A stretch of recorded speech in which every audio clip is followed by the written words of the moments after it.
Hello, hello, hello, everyone, and welcome to another episode of Airstreamers, where you never know what stream will ride. How are you all? Nice to see you all. We're just chatting tonight. We've got content that we have to deliver, and we have nothing planned again of what we're going to talk about. Well, I hope that that changes as the night goes Hopefully, on. otherwise we're just going to sit here in silence staring at you guys. So a couple of things. First off, I have successfully figured out a raffle situation. And so therefore, later on tonight, there will be a proper raffle.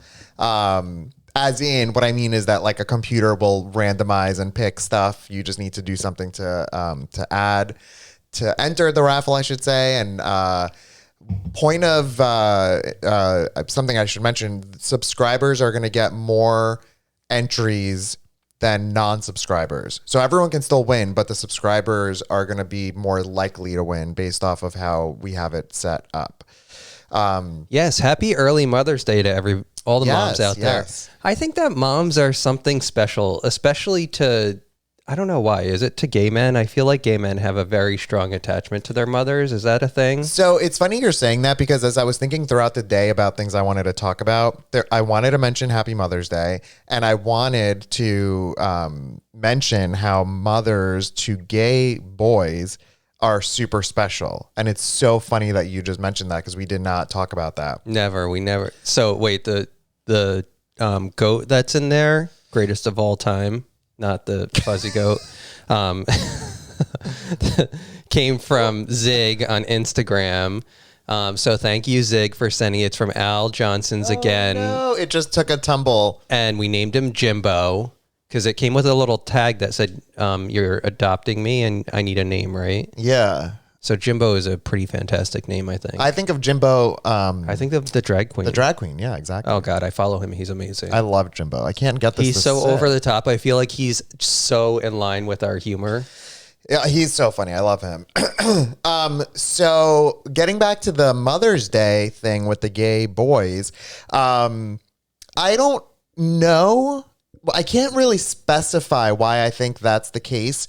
Even in situations like in my family, and I'm not going to totally get into this tonight, but in my family, things weren't okay and sort of kind of aren't okay.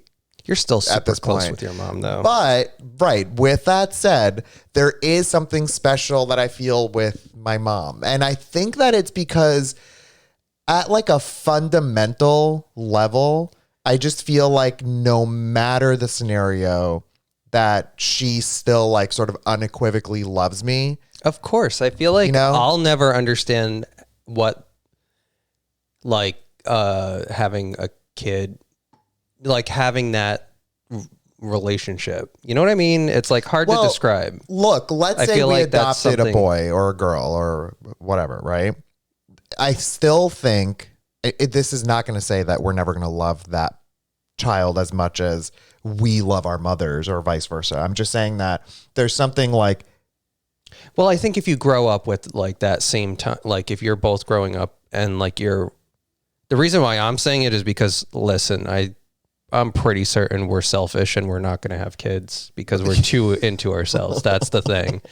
And so I think that instead of spending money on a child, we spent all our money on a studio and the muskrats. So I feel like, you know how we just love the cats to death. Yeah, like we want to squeeze them until their brains come out. Yeah. And non-violently. Yeah, of course. And I feel like moms like take that and then have like basically when the cat comes into the house, first of all, they have unconditional love. So, I mean, and they're adorable. And I just want to squeeze them until their brains come out non-violently. Yeah. But what I'm saying is, I think that when you see like the kid kind of growing up and like maturing and all of that, like I feel like mom and dads too, I mean, of course, but I'm just saying because we're talking about Mother's Day here, that there's some kind of relationship that's unbreakable. But then the question I'm having is, what about specifically does Why does a gay boy, closeted or not, feel such a strong attachment to the mother figure? Because I feel like all the gay men that I know have this sort of same feeling. And I wonder, maybe is it because of the fact that we identify with that person so much more than the way we would identify with what our father's interests are, let's say, like if we are growing up in a opposite sex couple household. I just feel like I've always been close to my mom, close to my mom growing up. Yeah, so we're just feeding stereotypes here, but at the same yeah. time, I'm thinking that that's kind of what our experience is.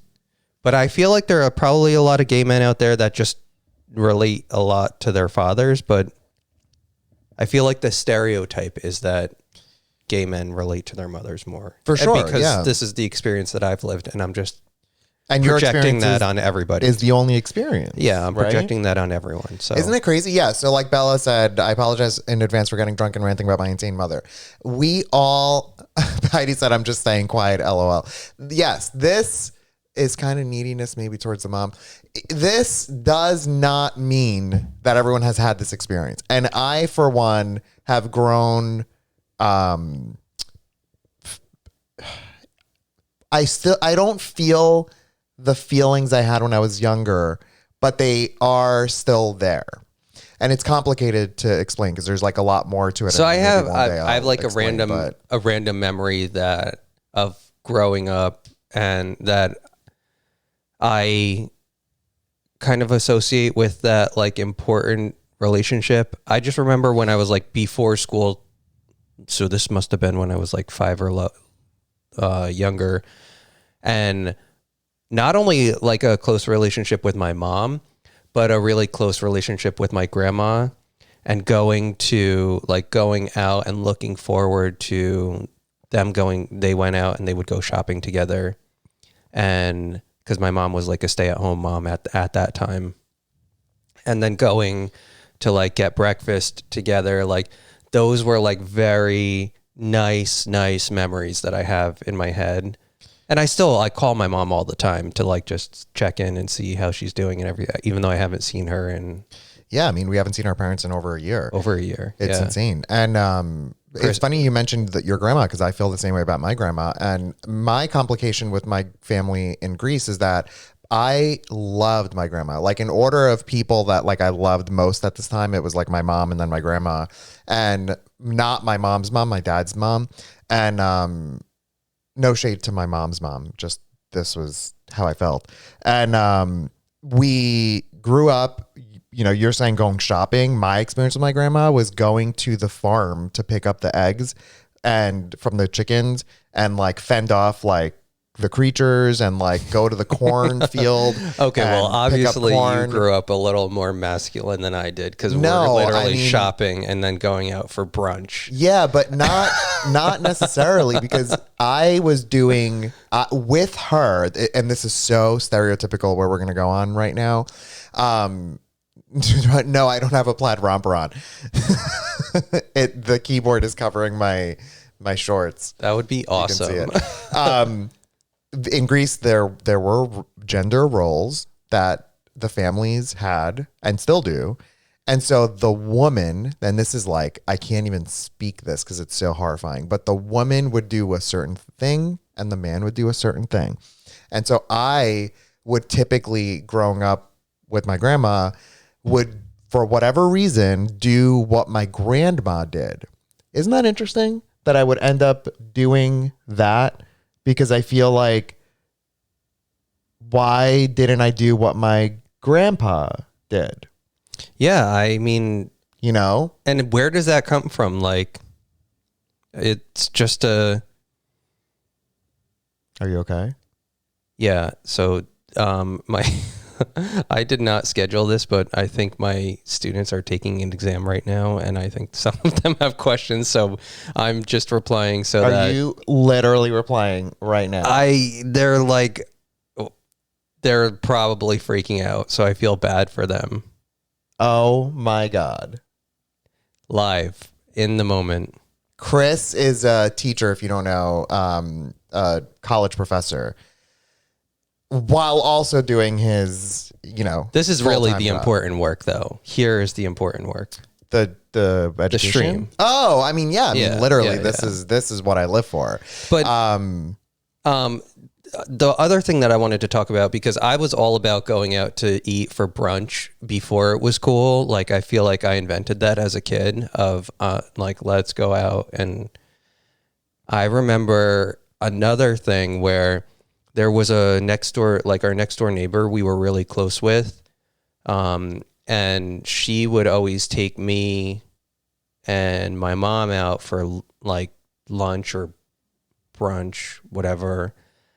And we would always then go to Friendly's afterwards and get like the upside down cone ice cream man. That was a Sunday. And it's close by, like close by where we live right now. Like the actual same place. And it's a 7-Eleven now. I didn't know. Yeah, it's not a Friendly's anymore. I don't think I didn't know I about don't think the- Time was nice to Friendly's. And I think that probably a lot of them closed down, and now it's a 7-Eleven. And you can't at a 7-Eleven get an upside down cone sundae. No, you can't. I did not know about that upside down cone sundae until Chris pointed it out to me. Also, Patsy, this is the way that his school works. It's so weird, is that the exam dates are scheduled beforehand for each of the classes, and sometimes Yeah, I it'll fall didn't on a schedule Saturday. it, which is ridiculous. It's like, who wants to take an exam on a Saturday? I'm just going to be like, it's fine. Don't take it. You get an A. Except for the folks who are not watching our stream on their phones right now, then they get an F. I actually have really good students this semester. I mean, sometimes I feel like it's like a crapshoot. I mean, sometimes you get some that just don't care and they don't want to do anything. And then you get others who are like, want to excel and want to learn. And like, I mean, you know how it is, how like that's rewarding when they do want to participate. For sure. And My God, it's so different. Is there anyone else having issues with the stream? I see that Pink and S and Heidi both are saying that it keeps freezing. So I just want to know if it's an issue with our end, or Jody said mine does too. App is very buggy. Is it the app that's doing that? Is it what? What should we do? How should we resolve that? Oh, he's in it. He's literally... No, there's just one more. And this is a good student, and I feel like I should reply. Chris teaches some sort of smart class, like a database class. So maybe try to quit the app and relaunch the app. Okay, that's good that it seems fine. Okay, I'm good. It froze like 3 times, seems okay now. I have low latency selected in Twitch. I'm on PC. That's a good idea, Pink and S. Bella says it's an interesting podcast I listened to. 2 gay men, and both of them are teachers. They said that often happens when they grow up, learning to hand so much empathy for being different that gay men are so often drawn to that profession in some form. That is so interesting. That is I feel interesting. that. I feel like you're way more of a teacher than I am. Like and even in just natural life, I feel like I'm kind of like matter of fact, like this is how it's done. Here's the things. But you're very much you're really good at breaking it down and saying like, this is like, here's the steps. Even like Danielle and teaching her how to ride the bike and everything, it was very obvious that you were kind of in teacher mode in that situation. You know what it is? And I said this to Chris, and I am not tooting my own horn with what I'm about to say. It's just what my logic is going into it. I feel like, so example, Danielle's trying to ride the bike, and I feel like there is a potential breakthrough that can happen. And the obstacle to make that breakthrough happen isn't Danielle riding a bike. It's me. It's me. As in, depending on how I do in instructing her to teach her to ride the bike, she may feel a way afterwards, or she may not feel a way afterwards. And a lot of that lies on me. So it's not that I'm saying that like I'm this glorious teacher. All I'm saying is that I kind of put the mindset in my brain that like that person's enjoyment level of something happens because of what my abilities are. So for example, even last night we were playing, we were at a friend's house. And we went to dinner last night. Oh my God, it was just so lovely to like be out in the world. And I'm happy that the group that we were with was all vaccinated. And so we went back to our friend Leah's house and we were playing a couple of games, and we started playing the Oculus game. And it says we're glitching on the laptop. Can you just check our like server speed, see what it's like? And so it could also just be Twitch, like Twitch in and of itself could be a problem. But we were playing the Oculus Quest 2. It's a virtual reality headset, and it's really cool. And our friend Danielle, same person, wanted to play this Anne Frank game. And it's not a game. It's like a virtual reality tour through the Anne Frank house.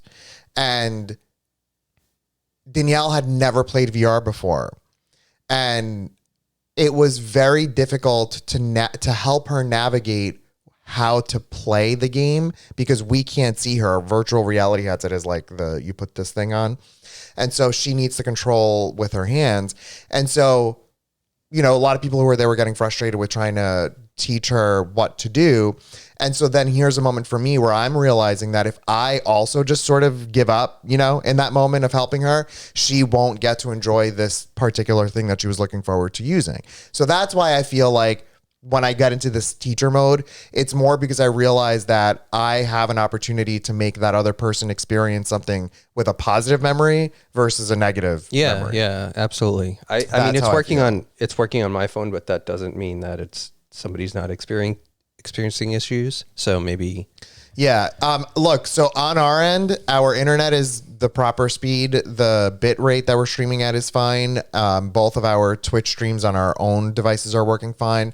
So not to say that it's like user error, that it's your fault, but it could very well just be Twitch being an issue. Yeah. I mean, it could just be a server that's closer to them that's having an issue. So apologies for why that might not be working. Recommendation to have reinstall or quit the app, relaunch it, restart your phone, check your network speed and see what that's like. But not to get back to not to change gears on teaching, because I feel like that's sort of in line, and that's like a very motherly type role. I feel, for sure. Right? So there's sort of like a dotted line between those talking points. But I remember like a random story of me, again, this is like going out and shopping, and it was like we're going out for breakfast again this morning.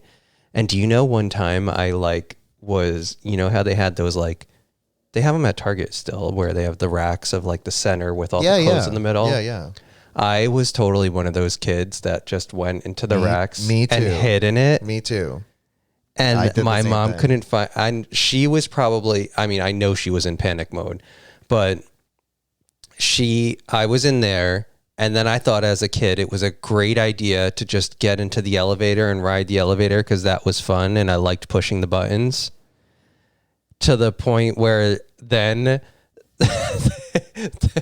they were, that one of the employees found me in the elevator just riding it, because that's what kids do, just by themselves, just going up and down the floors. And they're probably like, can you imagine if we worked at an Apple store with an elevator and you just saw a kid like riding in the elevator? That would be like, I'm going on a 15. Bye. And so he's like, takes me to the front register or whatever. And they announced overhead, they're like, if somebody lost a kid, he's at the register. Oh my God. So my mom was probably like, oh my God, I'm so embarrassed. Like, I lost my child. But it was on me. I totally just thought it was fun to hide. And I feel like I was like naive and that nothing bad could happen. Yeah, look, Lana, same thing. I literally have the same story. I had in JCPenney in the racks, and my mom freaked out, and I got in so much trouble. Yeah, I got in big trouble for it. My experience was enough that I remember that experience, and I was young. I mean, yeah, for sure, I can totally see that. I used to hide. My mom used to go to, was it Mandy's? Would she go to Mandy's? Is that a place? And I think also, Mandy's was a little like risque for your. No, then it wasn't. It was like really just cheap. It would be like the equivalent of like TJ Maxx or something, or what's the other one? Marshalls, yeah, something like that. And also Caldor, that was another one. Bradley's. Bradley's, I think that was it. Yeah, I mean, I think those were like the Caldors. I did the same thing, Jody. Specifically, I think my like mom the threatened my life that day. I think the Kmart's, the Caldors, and the Bradleys. I feel like I kind of just all bundle them together. Yeah, for sure too. So things like in my life, I sometimes feel like it's insane that I had part of my childhood be living on like a farm area, and then most of the rest of my childhood be living at like a suburban area that's real close to New York City.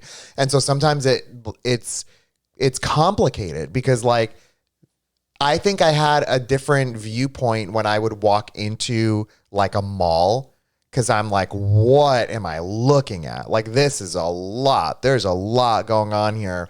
And even like Caldors, I would go in, and Caldors, if you don't know, is like let's say like a precursor to some like a Walmart or something like that.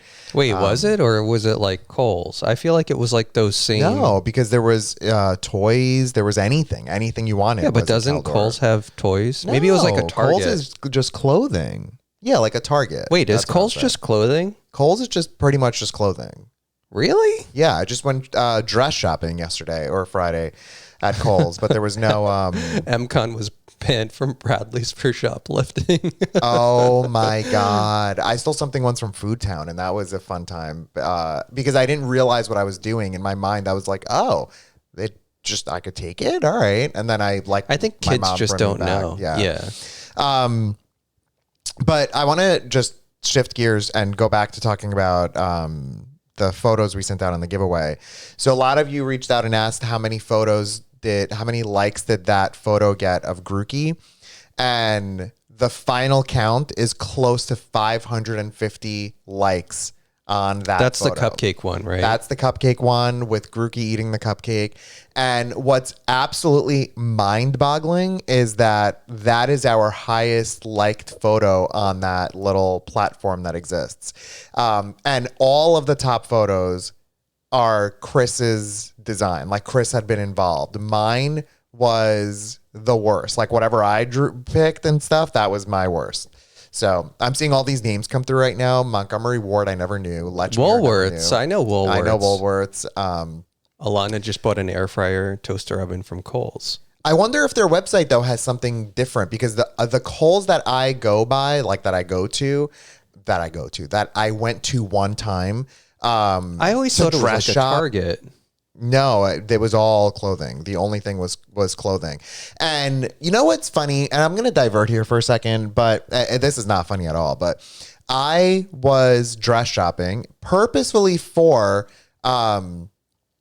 just getting a new drag outfit, because right now I have two dresses, and one of them is like and they're both red, and one of them's like a roughly red and the other one's like a flowy red, and I would like something new just to play around with and try and see what's up. Yeah, you need a different color. Yeah, I need a totally different color palette. I don't even know if red is your color. Danielle, we were just talking about you. I don't know if you were listening, but Danielle, it has other stuff, the Kohl's that I would have gone to. Like, see, Danielle knows. That's fascinating to me that it has. Was it small? No, I mean, not really. Like, it was fairly large.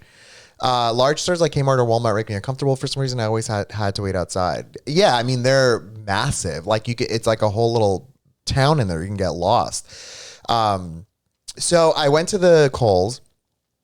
And this is also, by the way, in the town in which I work. So going dress shopping in the town in which I work could prove to be dangerous, I guess. Not dangerous, but like, if a parent sees me or something and be like, what the hell is this guy doing? I mean, that's none of their business. Which is my point. So I'm sitting there just for fun and, holding up a dress to me to see the length of it and stuff like that. And I just see these people's faces sort of around me, like looking at me like I'm unwell. And I just think to myself, how difficult life must be if you are someone who likes to wear dresses and maybe presents a bit more masculine in nature, right? Or if you are a trans person who is in the process of maybe deciding to wear dresses because that's what makes you feel good, and all of those things. It's probably really hard, and all you're doing is buying a piece of fabric. Literally, that's what I was saying to Chris, that all I was doing was buying a piece of fabric that is shaped a little bit differently than a typical piece of fabric that I would normally buy. And I couldn't believe the faces that I was getting and the looks that I was getting. And all that I was doing this for fun. Like the privilege in that, just to do it for fun. Whereas other people are doing it because that's what their life is leading them to. And they're saying, this is where I belong. Yeah. This is what I want. And for me, I'm doing it because I love RuPaul's Drag Race, and all that I want to do is, wear a dress once every so often because it's just fun, And yeah, people do need to mind their own business for sure. So, and yeah, again, that's why the suicide rate is so high. And Heidi, I think I just saw you say that you just watched Disclosure, and it's fascinating. There's so much work that needs to be done, and I wish that we can just snap our fingers and make it all go away, and make it work for everyone, And yeah, why is it acceptable for women to wear pants, but people freak out when men wear a dress? Why do you think pants are a man's thing and women are just being allowed to wear the man's thing, right? But flip it the other way, and now men are wearing a dress are looked at as inferior. Yeah, again, foolish MO. Stereotyping. Foolish Mo, I think same thing. Like, they don't know who you're buying it for. At the same time, even if you are buying it for yourself. When I'm holding it up to me. And like maybe doing like a little maneuver and like checking myself in the mirror, I think it's pretty obvious that I was buying it for me. But yeah, it's the patriarchy. But this is not where we're Can we just talk about Raisin is melting down the side of my legs? Look at this. Yeah, everyone's saying patriarchy. I watched Disclosure last night. Great documentary. Really opened up my eyes even more. Yeah. Katie, were you the one who just said it, or was it Heidi as well? I think maybe. No, I think Heidi also said. Oh, that's funny. Disclosure is an important viewing for many people. I feel it's very eye-opening to where trans representation in media has come from and where it's going. I think it's going in the right direction, but leading up to where we are now, things are bad. Like, things have been really bad for quite some time. Yes, Charlie boy, Scottish men have been wearing skirts for centuries. Mm-hmm. Raisin is melting down the side of my leg, or in the middle of my legs right now. Raisin, the blood is going to rush to your head. Raisin. The other thing I want to talk about tonight that's really important is, are we really going to make it through this Armageddon crash? I don't know, but I need people, it's on Netflix, Jody. I need people to do us a favor. If we start screaming that the Chinese rocket is falling on our house, start clipping this moment so that at least we can go viral. Can we, what past this? What is actually happening in this? They launched a rocket. They don't know how to control it, and now it's coming. They lost control of it. I don't think they don't know how to control it. They lost control of it, and that I think the thrusters were pointed like backwards or something, and so it's just free falling into Earth's atmosphere.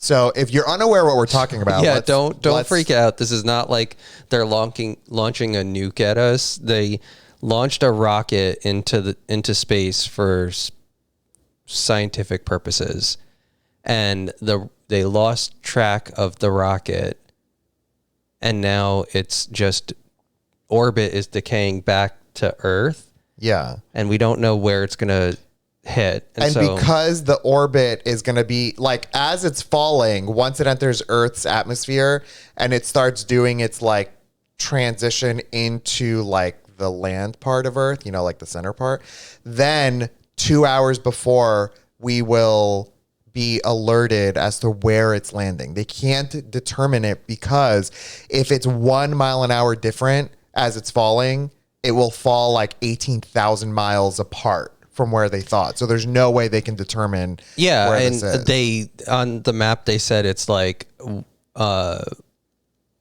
there's basically a band from like the top of North America or the top of the United States around the globe Yeah. to the bottom of like Africa. And So it it's could basically fall anywhere almost inside everywhere. of that, Yeah. you know. So all that said, if we have a rocket falling on our heads and we just explode into smithereens, start clipping. Use the clip function in Twitch so that at least we can keep this video and hopefully it goes viral. But I feel like, again, we were just talking the other day about Armageddon and the movie because it stars like the guys, like the two guys who are friends. Matt Damon and his like boyfriend or whatever.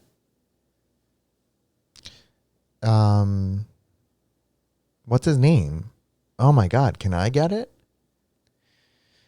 Ben Affleck. Yes. Oh my God. So the clip function, everyone has it somewhere on your visuals, like of your screen. There's a little like one of those these things, you know, that like the movie clapper thing. And I think if you click that, it clips a minute of time prior. So like if anything funny happens, yes, Bella, I saw that. And I actually didn't give you the points. I didn't accept the points yet because it's still on our list to do. So we will do it. Yeah. So listen, I mean, the thing is, and yeah, Matt Damon is not in Armageddon. That's what just threw me when. Well, he went to Mars. It was like a remake of it. Like Matt Damon went to Mars and he grew potatoes out of human poop, and then that was kind of the follow up to Armageddon. Destroyed everything with Ben Affleck, and then he revisited the aftermath on Mars. Right? That's how it goes. That is correct. And Kyle, the organizer, if it lands in New Jersey, we are kind of, you know, bone dust. Well, it's not going to be like, it's going to be like if a bus smashed into the front of your house. Yeah. So it's like, that's the joke that he's making. Yeah. He's in The Martian. He was Potato Man. Speaking of cars crashing into your house, not even 6 houses down from us, like up the block, a car ran through someone's house. Can you imagine? we were literally those nosy neighbors. Do you remember? Oh my God. We right away, once we knew that when it was on the news, and then we were like, let's go for a walk. And we went for a walk and just were like trying to spy on which house it was. And we saw the big hole. I mean, we were those people. I don't know if you ever seen like TikToks or Instagram reels where the people, the meme is like, you know, we're so nosy that we do anything to spy. And so it's like people outside, like cutting the grass with scissors or like using soap on the sidewalk or something like that. Yeah, Chrissy, everybody was okay. So, hi, Sophia. Wait, let me just... Oh, yeah, Bella, now we have a real reason. We're bringing our furry child for a walk. Let's just recap what happened. I think what happened was we were actually out for a walk the night before, and there was a helicopter overhead. Yeah, that's what it was. And like 2 or 3 helicopters then showed up overhead, and we were like, what is going on?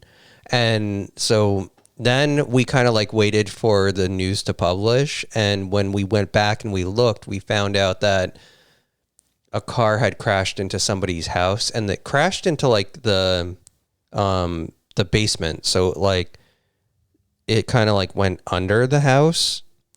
Everybody was okay. Nobody was hurt. What they said that was they were kind of lucky because they could have hit the corner of the house. And if that happened, then it would have like potentially caused the house to collapse, and then people would have gotten hurt. But they kind of like went on the side of it and everybody was fine. But then the next day, that's when we went for the walk because we heard that on the news that it was on this particular street, and we're like, oh my God, that's like super close. Chrissy and my neighbors were arguing this morning, and I was right at the window watching, hiding behind the shades, of course. When we used to live in a condo just before this house, do you remember that fight that those 2 people next to us got into? I think I told you about it. I think you were like snoring. You were like I was out. But I woke up in the middle of the night and the condo had really thick walls. And so Jody just gifted another sub. Oh my God, Jody, stop. You are just out of control. We've reached our daily sub goal. I'll talk about that in a sec, but you are absolutely ridiculous. So I was sleeping. Chris was sleeping. Our headboard was up against what I guess was their headboard's wall. So it was like our wall, then a lot of like concrete, and then their wall or whatever it would have been. And so like this was them, and then this was us. And middle of the night, I hear a crash, and I just was like, what is going on? This is crazy. And I hear them yelling, which is weird because we never heard them at all. And so now if they're yelling, like, and then we're hearing them, it's pretty bad. And literally my ear is pushed right up against the wall, trying desperately to hear what is going on. It was, I was sitting there like, I think Chrissy, you just had popcorn. That was me. Like, I was like, give me the popcorn right now. I hope that it gets real bad. Then I got nervous because like, what if like, I don't know, like a gun came out and like, what if it shot through the wall? Like this is my thought process. This is 100% Elias. Yeah. Big time. Jody, you are so wonderful. You're Thank very you so kind. much. Yeah, very, very kind. Heidi said, my friend's house was crashed into by a drunk driver, totaled everything they owned. They got a new house and all new stuff out of it. Wow. Well, I hope that no one got hurt though, because that's very dangerous. And I hope nothing like, I always worry about that, like something sentimental that you lose, like, because money really can't replace that. But then if it's like if the house like gets replaced with a better house, then I don't know. I mean, like what? That's like a positive. Right. Can troll butt be the next emote? Oh my God, I can't. So let me explain the daily sub goal because it changed a little bit. We don't have an active goal anymore with subs, although every single sub helps support us and the channel and everything that we do. So they are very important. But the next big milestone that we're going to be looking for is viewer count. So like the more viewers we can get watching the channel, the more likely we would become like next level up to... then we get a whole bunch of... Then it's like endless emotes. Then we get like really sort of crazy with it. But I think what we were talking about yesterday or just before the stream actually is we were thinking of dressing up and I want to get like a little bit of feedback from everybody on here. We were thinking of dressing up the Airstreamers logo to something different, and like maybe the Airstream is great, but I think we can maybe just make it a little bit more personal to what we our do. channel, like how it's evolved and how it's grown into it. So maybe we'll talk to Danica, and since we're at 60 subs, maybe we can do something with that. Yeah, and it's also by the way, big celebration, our 30th episode, our 30th numbered episode. Crazy. I mean, I'm telling you, we're rivaling Oprah at this point. You know how Oprah has that, I don't even remember her name. What's her name again? It's like Oprah. It's Okra. Okra Windry. Oh, yeah. I think it's Okra Windry. Yeah, I remember now. Yeah, Kathy said with the muskrats. Then that's what we said too, Kathy. We said like some kind of... Oh my God, put Cheddar's face. What if they all their faces were in the window? That's a lot of thought, right? We have to talk to Danica and see what she can come up with because she's really clever. Also, Doggy Pack redeemed a language lesson. So I'm going to think about that for a second because I wasn't prepared. So I will continue to think about it, and then I will reveal what my thing is. I just want to unpack last night. Who also dated Hugh Graham? Oh, I see. I forgot about that in life. Hugh Graham dated Okra Windry, right? Wait, really? No. We're making fake names here, Chris. They moved the Rockets at 10-11. I don't remember him dating her. Wait, 10:11 Eastern Standard Time, plus or minus 1 hour. So I feel like we need to make sure we're streaming until at least 10:11, so that if we die, you all can clip us. Wait, that's official the time? That's what Heidi said, plus or minus an hour. Do we know like where it's going to be? Oh my God, the Muskrat Nation logo as the wheel. That's another one. Nah. That is a really great idea. You are all ridiculous. You're clever. So an hour and a half until impact. What? Yes. Crazy, crazy, crazy. So we'll be, so we have to go until at least. Maybe like if it's happening outside, I could just kind of do like this action. Oh no, it's not really going to work. And like show you it like burning up our atmosphere. We'll see. It'll be interesting. But why am I excited to watch Chris and Elias explode at 10:11?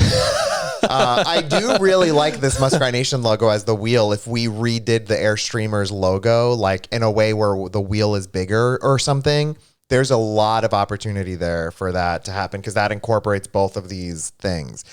And look, realistically, the plane or whatever, the rocket is likely going to explode over the ocean. I'm knocking on wood because I don't want anyone to get hurt because there's so much water.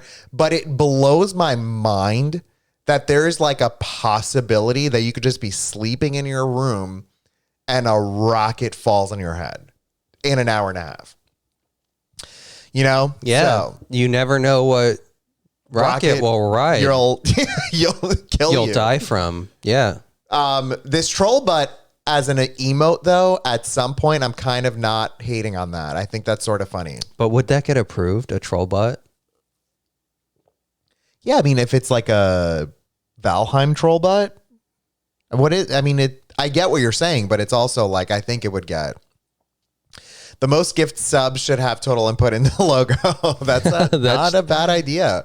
Wait, Jody is definitely the most gift. Yeah, I think it's Jody. It says it right up here. Unless someone gives out more subs, Jody is the winner of that. But this is just like hypothetical. Okay, so there was something else that I wanted to talk about before we started talking about Armageddon. Yeah, but this is the plan. I want to do Wine O'Clock, then I want to do C4C, and then whatever. Okay. And then we'll move past that. Okay. Go for it, though. No, I don't remember what it was. Oh, okay. Like I'm at a loss. Well, I need to do a language lesson as well, so. Can you teach us...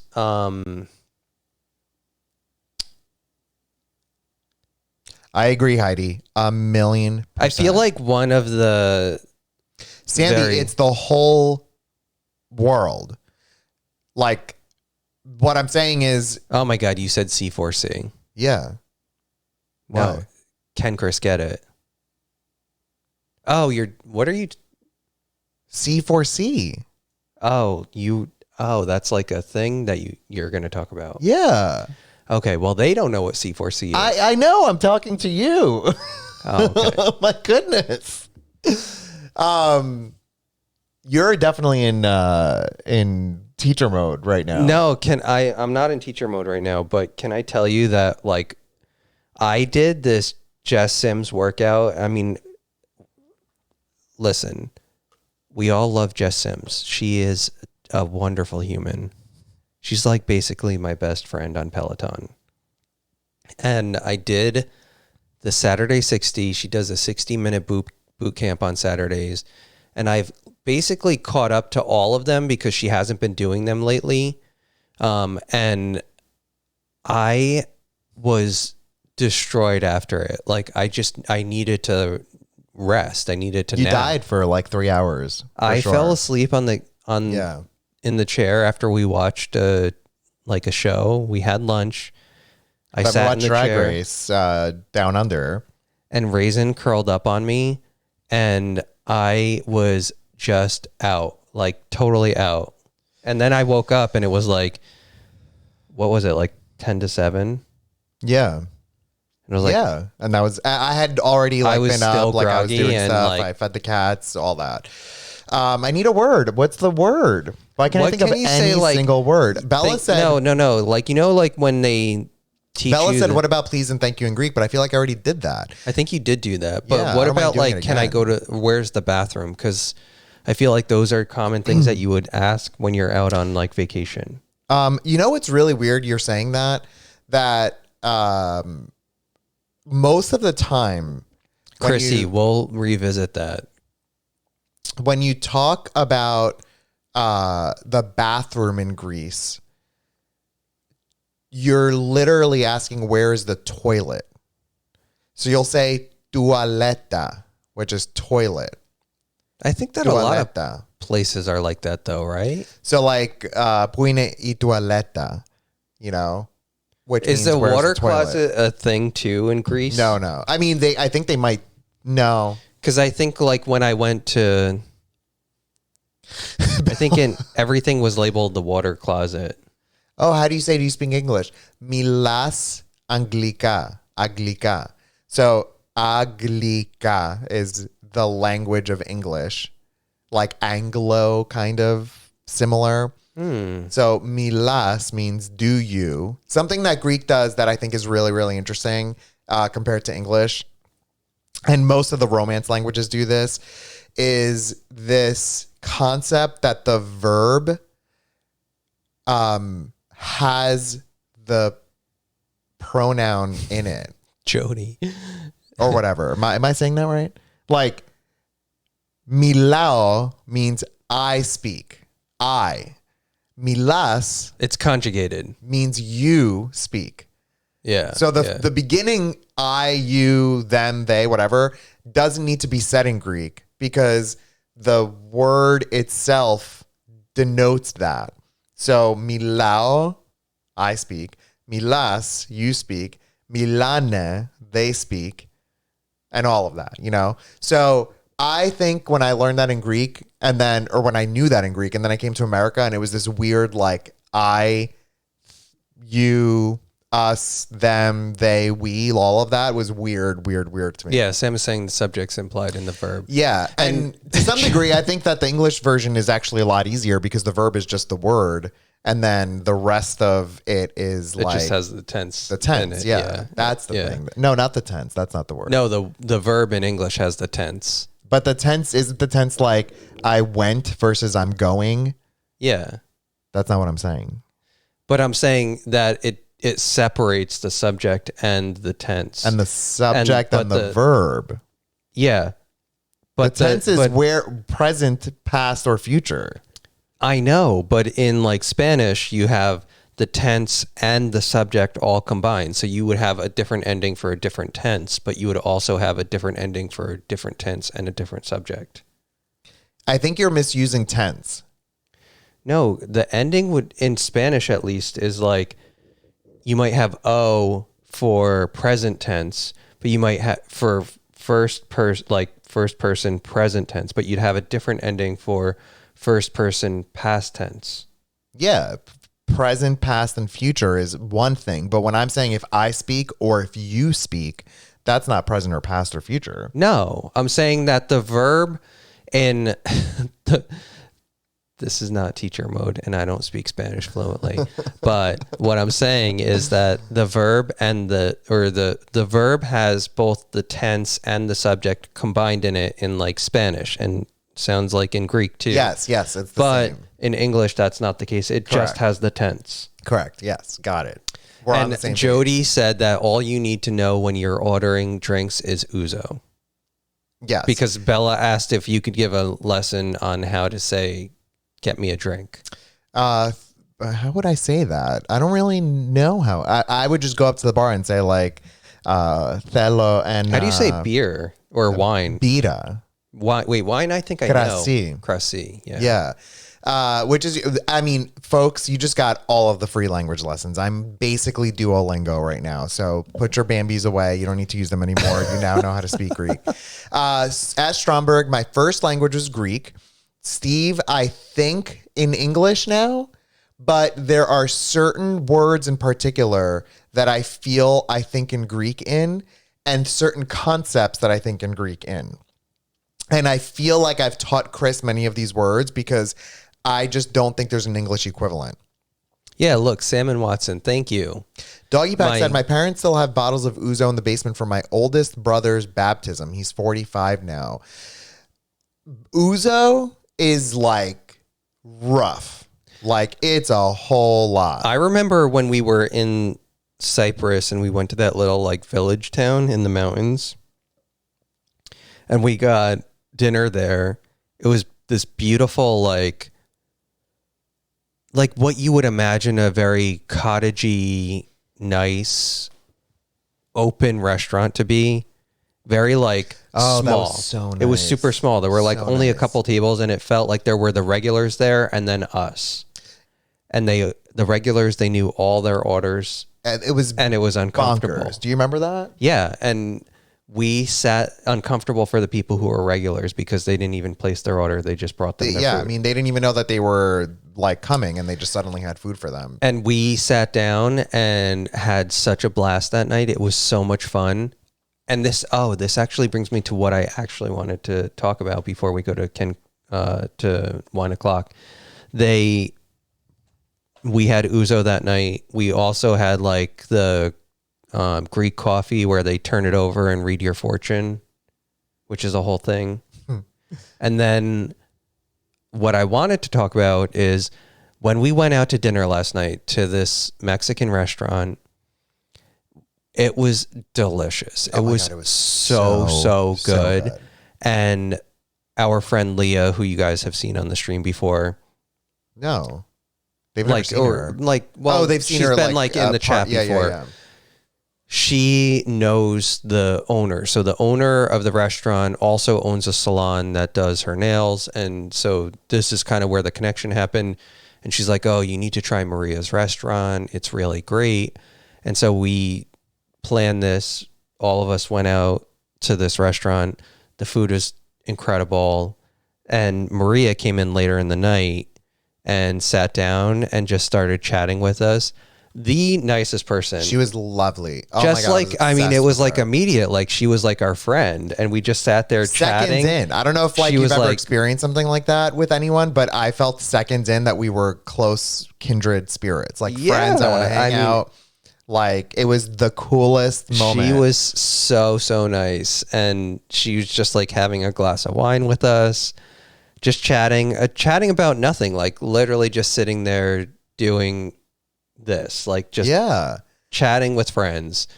And it was just so nice to experience that. It was so nice because I think we've literally like we've been starved. We have not had that for a year and a couple of months. Yeah, absolutely. And not only was it nice to experience it, but it was like with a person who I felt really connected with instantly. And I just felt like we haven't had that at all in any way, except this stream and all of these wonderful folks who join us.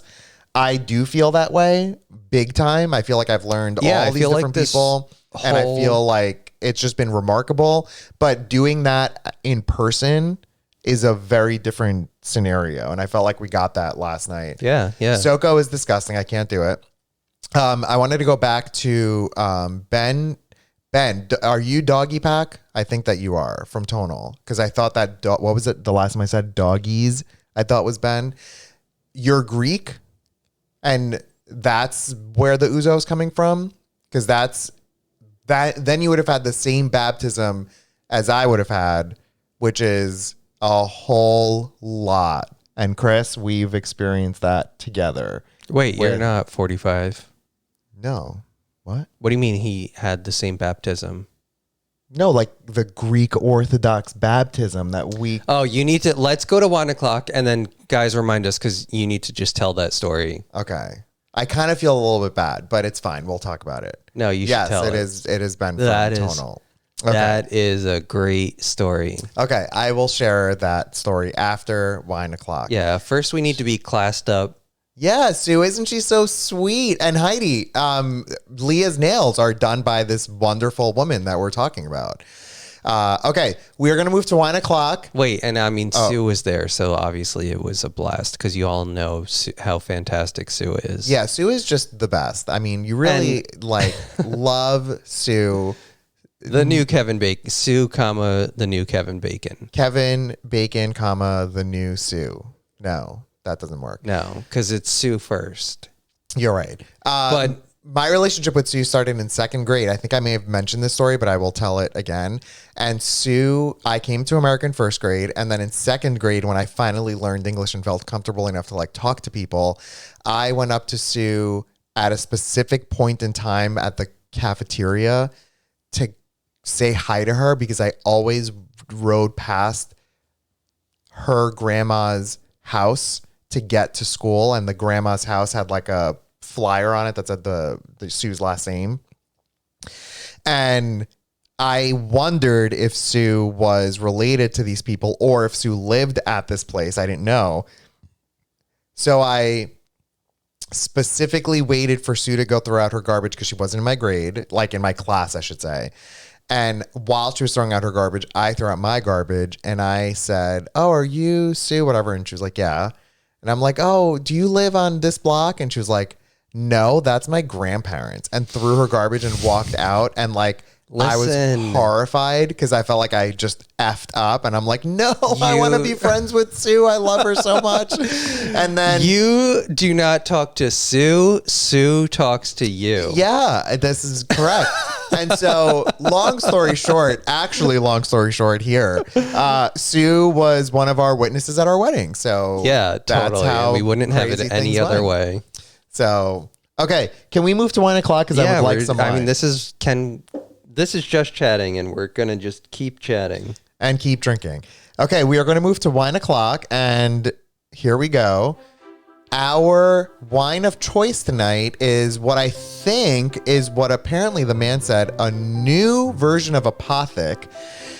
Apothic was on our list, and here it is. I'm pulling it from the internet. Wait, I'm going this way. So here we go. Oh my God, look at that. Oh, that was terrible. Should I try it again? So I'm pulling it from there we go. Oh my God, look at that. The magic of the internet. So, this is Apothic Merlot, untamed and unbound, plush and jammy. What? Wait, what is the difference between jam and jelly? Are you really asking that right now? Not the joke. Oh my God. No, Ralph's here. We didn't rate it yet. Oh my God. Thank you for that. We're the worst. Excuse me, Elias. I normally set things up. And I was out getting some kind of dessert. Okay, so multiple members of you said that we need to try Apothic. It was in my notes. And so when I went to the wine store the other day, I looked around for names that were on my list, and I found Apothic. No, nothing about it. All that I can find was the Merlot version, which I don't necessarily think I'm going to love, but we'll see. Do we have Merlot a lot? I don't think we don't. And we haven't had it on the stream at all. So let's see.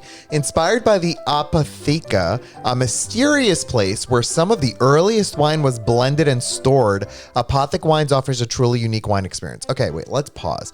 So when they're quoting Apotheca and saying a mysterious place, where the F? Where is that? I mean, that just anyone could be. This is fake. This could be created on the moon. Apotheca? Apotheca? I don't know where that is. Merlot. Legend says that the Merlot grape was named after the little black bird that used its clever wit to steal fruit from the vines. That's a clever bird. But what is a Merlot grape? Maybe Merlot was the bird. Oh, like Mr. Merlot? No, like the species. Inspired by the story, our winemaker crafted our Apothic Merlot, which with untamed notes of blackberry and vanilla, and a plush, velvety finish that soars at the first What is sip. A plush? I think of plush as like a teddy bear. What is a plush in a wine? Is it not normal for them to put the alcohol content? Because there's none on here. Oh, it's 100%. Wow. Okay, pour me some, please. Yeah, who is Mr. Merlot? Yeah, we've tried Shiraz. We've tried, like, in life, all of them. But I think I've settled on Cab being my favorite. Oh, Chris didn't excuse me. Excuse me? That is not your thing. It contains sulfites. Yeah, why is there no alcohol content? Are they scamming us? Oh, wait, I found it. There is a joke, by the way, with this concept of jam and jelly. What is the... I'm not going to say it, but it's I can't jelly my D in your A. That's what it is. Yeah. That's the joke. So what's the difference between jam and jelly? I can't jelly my D in your A. Ridiculous. Mr. Merlot's first name is Philip. So it's Philip Merlot and the Wizard. So Philip the Wizard is really Philip Merlot the Wizard. Jam. Here. Hello, new here. So I usually ask questions of the day. So question is, what one movie in general that you can watch over and over and over again? Says Kiwi. I know mine, and I think Chris knows mine too. I think I know mine too. Doggy said, what's the price range of Wine O'Clock taste test? I've been keeping it somewhere between 10 and 20. Like 25. Yeah, let's say like 21, 22. I don't think we bought any that are 25. But the shelf that I buy from, yes, Jurassic Park. Good job, Bella. That's my movie. And I know Chris's. Do you know mine? Airplane. Oh, yeah, okay. I would have also accepted Cinderella. Or that. All right, let's see. Cheers. Do you get notes? Cheers. Notes of vanilla? I get notes of vanilla in in the nose. No, I don't really. Blackberry maybe, and Twister too. That's another one. I think I do get blackberry. Yeah, I think I get blackberry more than vanilla. Oh my God, Death Becomes Her is so good. Christmas Vacation is really good. I like it. I'm gonna take another sip. I feel like it's richer than what we normally drink. Is that like a Merlot thing? So I think I really like it. Maybe we like Merlots. All right, wait. So we need to just discuss this right now. I feel like it's... What you said is right. It's richer. It feels like I'm drinking a very delicious grape juice, like a juice that has a very nice, like, attack to it. And Yeah. I think this is going down really easy. And I think first thought is that I really like it. I think the worst superhero movie, I have the answer for this one. The worst superhero movie is the one where Halle Berry says, do you know what happens to a frog when it gets struck by lightning? The same thing that happens to everything else. Okay, listen. That movie is not a bad movie. That line is cringe. That line is awfully disgusting. It's cringe central. But I think the worst superhero movie is Catwoman with Halle Berry, coincidentally. Do we not like Halle Berry? No, I think she's fantastic. Did you I ever just see her could- boobs in that one movie? I don't think I like her.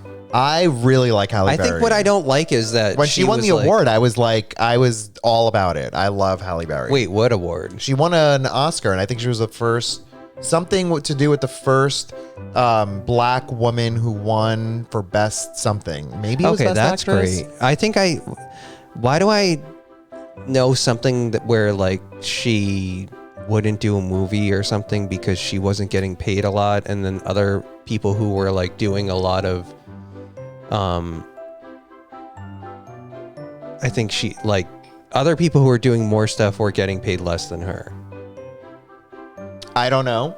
But I just think that she has fantastic boobs, and she's beautiful. She's beautiful, and she won an Oscar for Best Actress, which I thought was fantastic. I think she is a good actress, but not in that movie. I'm going to rate my wine, more importantly. Lana says, I mean, she's been through a few men and claims they're all crazy. I don't know about that. I like how you're saying that she's been through a few men. I don't know why that is hysterical. Yeah, the bat nipples in Batman and Robin, I got to tell you, they were very sexual for me when I was younger. Like, even though that movie is absolutely horrible, I was very turned on by Batman and Robin because of their outfits. I am going to rate mine, and I'm going to do something I haven't yet done. This is my rating. I was going to say 5. Can you rate mine for me? Do it? Yeah. I have not reviewed something this well. Maybe yet. you really like Merlots. Maybe I do. Cabernets are too light for you. But this you're is like pretty a man. great. Maybe.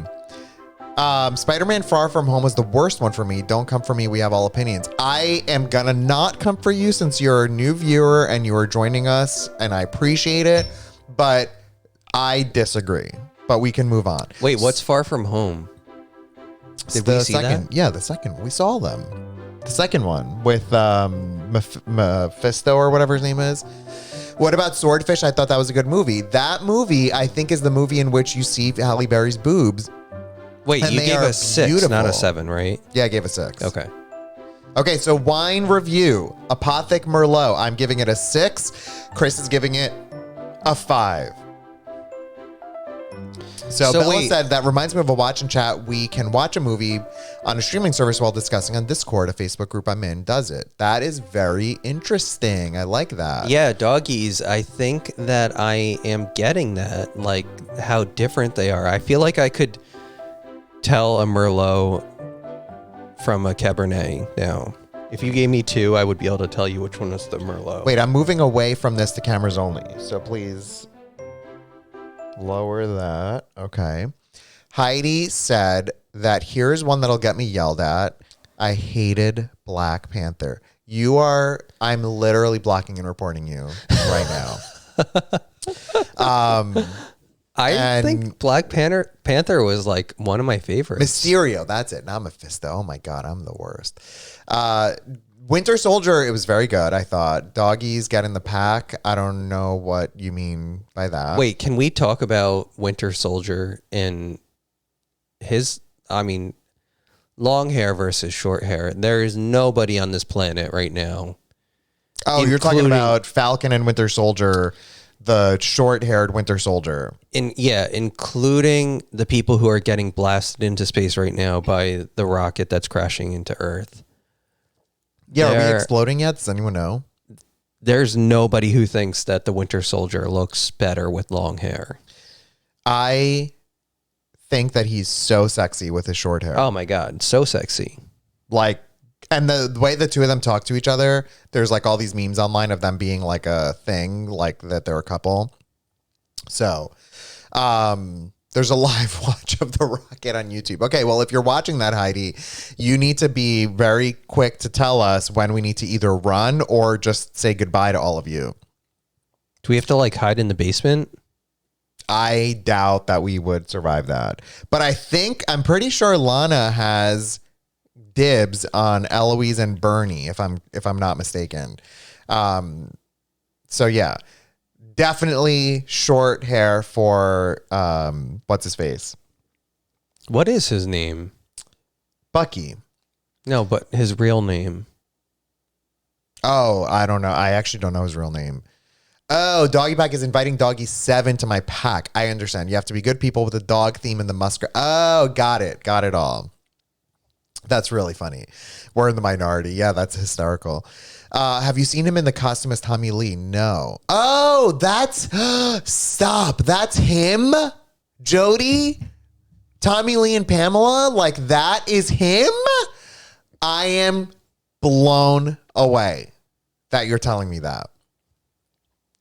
Sebastian Stan, that's his name. Oh my God. Wait, isn't Sebastian Stan what he has to say to be activated or something? Did we just activate him? Are we that powerful yet?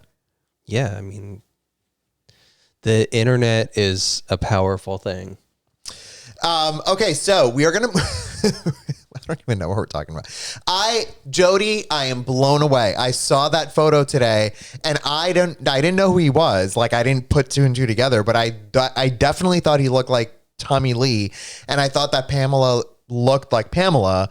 And now that you're telling me that that's Bucky, in my brain, it's not working in my brain. So let's rewind.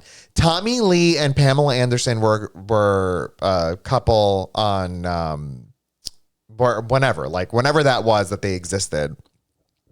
And they're making a biop of them, I guess, a biopic. And Sebastian Stan is playing, who is Bucky, is playing Tommy Lee. And Is I this can't think of her name. This is an actual movie that's coming it's out? an actual movie. And oh my God, this girl is playing Pamela Anderson. And they both, Lily James, yes. Wait, wasn't Pamela Anderson one of the people on Can Chris Get It? I don't think I ever did a Pamela Anderson. No, Electra Cartman. They were like the same person at some point, right? They were not. No, but they were. And there is no such thing as Electra Cartman. Just understand that. There is, though. Who do you mean? Electra? Carmen Electra. Oh, der. Yes, that is Rose from Downton Abbey is playing Pamela Anderson. And she looks like snaps all around. Amazing. Rose? Who is Rose? Oh my God, I can't. No, I mean, I love Downton. But who is Rose? Is she the one who's married to the guy with the cane? She is like the one who goes off and like. Oh, she is like the flapper. She has like she goes into London and she's like, screw you guys. I don't want to deal with this. Yeah, crazy. she's like very forward thinking. Yeah. Okay. She married Chris Harrington. So yes, they do look just like them. And I cannot believe, wait, why are you wrong? Oh, she didn't marry Chris Harrington. Yeah, she's the young cousin that stays with them. Yeah. I totally remember her now. I was thinking it was the one who was the young cook in the basement who was like, no, the one with Miss Padmore. Yeah, and I was like, how she doesn't really. No, why can't I think of her name though? Daisy. Daisy. I see her face. I love her.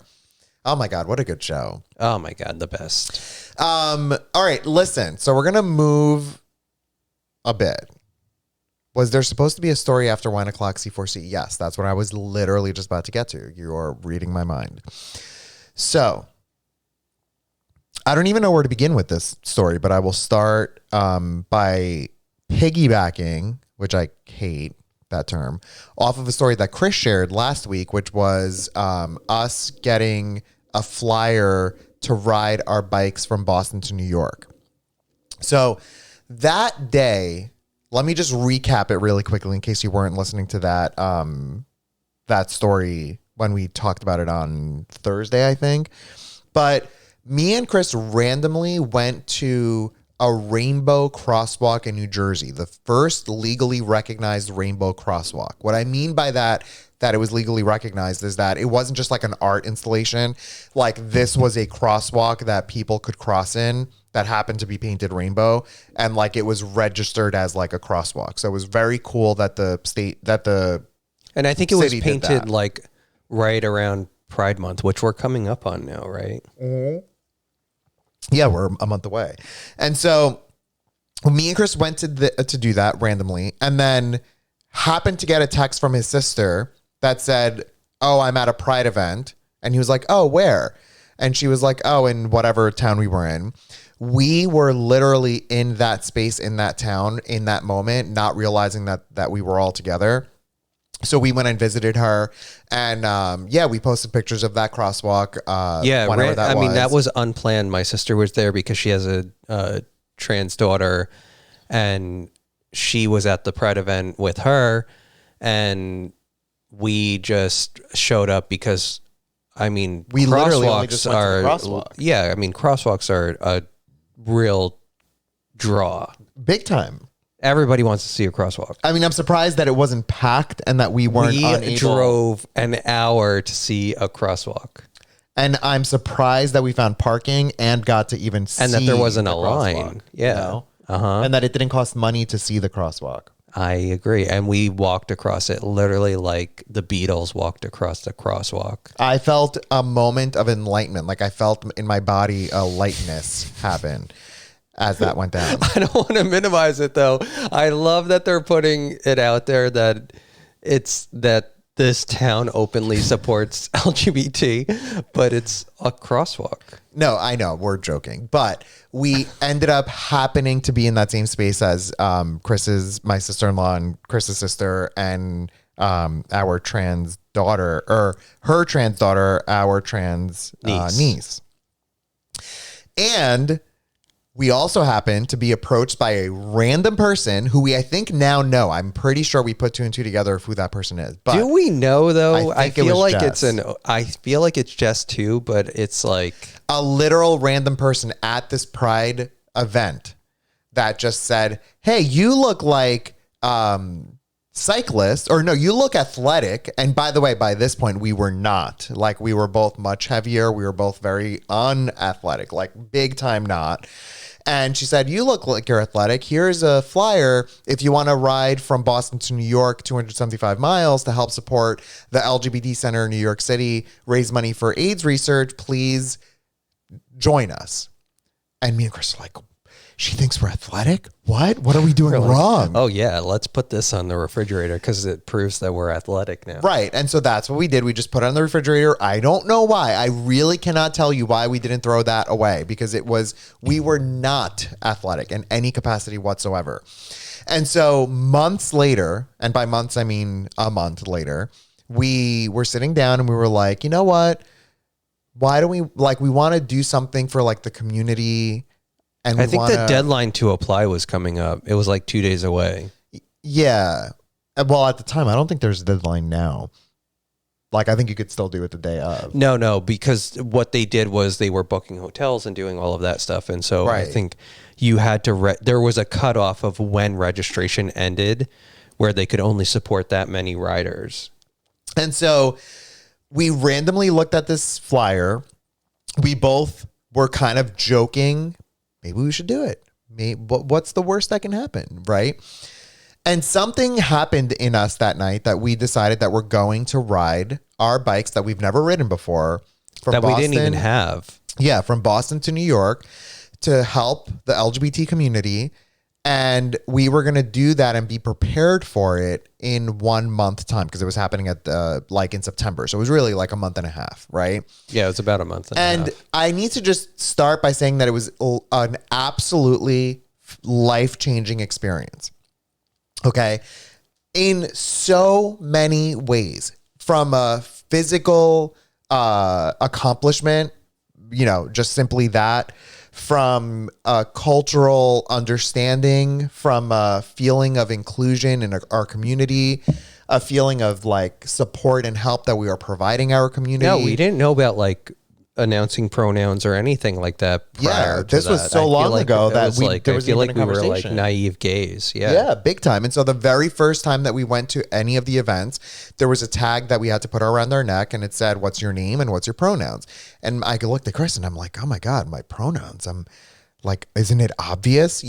That's what I was thinking. Yeah, because that's the natural reaction. Yeah. And then very quickly we learned about in that moment, in 2018, which is not that long ago, we learned about the concept of pronouns and how they are very important to many people for very specific reasons, and that we need to honor that because that's what they want, not what we want. What we want and what that we it just assume makes doesn't matter. It's not what anybody wants. It just makes it easier for them.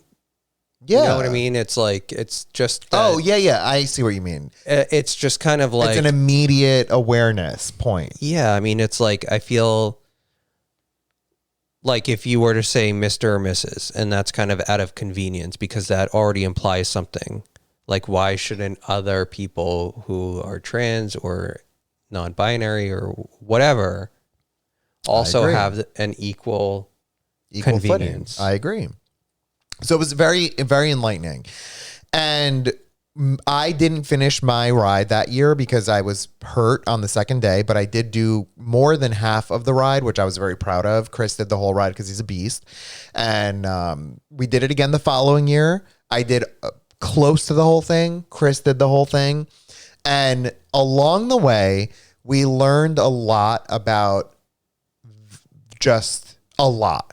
There's no other way to put it. Like, our eyes were open. I think we learned a lot. We made a lot of friends. It was like, It was remarkable. It was an experience. And the following year, now 3 years in, was COVID, right? And so that messed a lot of things up. And the reason why we do this ride is because the LGBT Center in the city is one of the largest organizations like that on the East Coast. And they make their money from a lot of donations like this. And so when we do this ride, at the time, there was a minimum amount of money you needed to raise, which was about $2,700 to support the people, the folks who are getting free testing, free healthcare, like all of these things, plus our hotels, our busing, everything that was encapsulating that required a minimum of $2,700, which is a lot, but we managed because of Muskrat Nation. We managed because of our friends. We managed because of the t-shirt sales that we did and all of that. And it just felt so good to help out the community, right? But then when COVID time hit, they were suffering because now the place is closed. We can't do Cycle for the Cause. That's what C4C is, by the way, in case anyone was unaware. It's Cycle for the cause being AIDS help. And what they did then last year was they made it into an event that was one day. And funny enough, that is where we started streaming. That very first day was the very first stream that we ever did. Yeah, I never put that 2 and 2 together with that there is like a loose connection. There is, for sure. And that we streamed that day for 8 hours. We did. Very poorly, comparatively to now at least. Very I kind of want to go like watch. It's on YouTube. I think I saw it the other day when I was looking in. So I was like, Cycle for the Cause, of course. So we started streaming that day because we needed to get creative with how we were going to approach this idea of raising money for the cause. And the goal was, because of the 275 thing, it's 275 miles from Boston to New York. They called it the 275 challenge. So we needed to do 275 of something in that day. And we chose unexpectedly to stream for 275 minutes. Right? And we did we did more than that. And we did a video game tournament and we learned a lot. It was a ton of fun. We had a ton of viewers the whole time. It was just really, really, really, really, really cool. And then it brings us to this year. Mike said, I jumped around my living room with you guys. Don't have a wee. Oh, that's so sweet. That brings us to this year. And this year, they're doing it similarly, still online, not an in-person thing because of COVID. But also because, look, like, can you guys imagine organizing a ride from Boston to New York with, like, there's like 200 riders. There's 500 crew members who do it. They have to get permits to go through all the towns. They have to figure out which person or which hotel we're going to stay at and how that aligns with literally stopping your bike at a hotel to go to sleep, to wake up, and then go back to the ride. There's a lot of logistics, which is ridiculous. The fact that they can organize that blows my mind.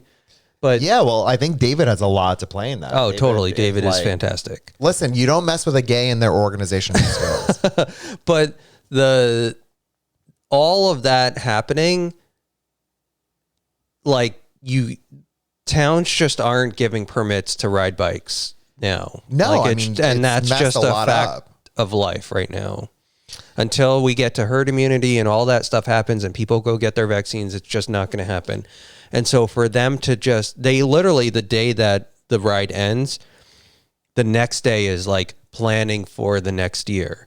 So it takes a year to plan this ride. And so for them to be able to pull all of that together while there's a pandemic still going on now is not realistic. So this year is going to be virtual. Next year, 2022, will hopefully be, I'm sure it'll be normal. Or like a hybrid between the two. Jen said, and the Cody ride we all did together. Yes. And that was also when we developed the hashtag Muskrat Nation ride or tag on Peloton, for sure. Excuse me. You did the Cody ride. I ran that one. I didn't do the Cody ride, which I think I did after, right? I'm pretty sure I went and I did it afterwards because I felt that Sunday. Yeah, that Cody ride. It. The reason why we're talking about that Cody ride is because he mentioned this event cause, yeah, that we were doing, and so you can go and like raise money or whatever. And so this year they are doing it again, but this year they are doing it across the month of September. So what they're saying is, join the cause.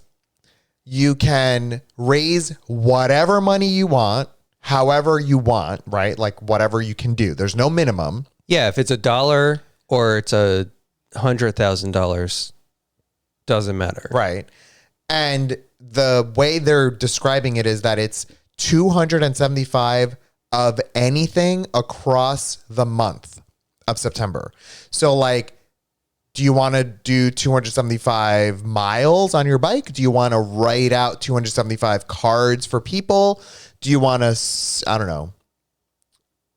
What else? I'm like drawing a blank. Bake 275 cookies. Right. Or do you want to walk 27.5 miles? Whatever, you play around with that number is the goal. But the point of this all is that it is open to anyone who wants to participate. And so we're talking about it because I feel like we've developed a really amazing little group here, and you're all such wonderful people. I think that you can all come up with a way to help support in any way the cause of the LGBT Center in New York City. And if you wanted to join the team, which would be officially Team Muskrat Nation, you should definitely do that. And you can do that. And Charlie, what? Charlie, Mega Meg, Pink NS all have the right idea. Eat 275 donuts, drink 275 bottles of wine, and eat 275. Can you imagine drinking 275 bottles of wine in the course of 30 days? Oh my God. So Jen said, can we join as part of your team again? I've been getting the text, but was waiting to register to find out from you. Yes, and that's what I want to sort of officially soft launch today. And I'm saying soft launch because last year we made it available to all of Muskrat Nation, and we will do that. But this year, I want to just start by not offering it. That's the wrong word, but like, welcoming. I just feel so much more connected right now with this group of people because we just interact with each other all the time. Yeah. I mean, I feel like on stories and we like on comments and everything on Muskrat Nation, we get to interact with people, but on like a very asynchronous connection. This is like, I feel like you guys are our friends and we really we kind of just have this open conversation where we talk about things that you guys are driving.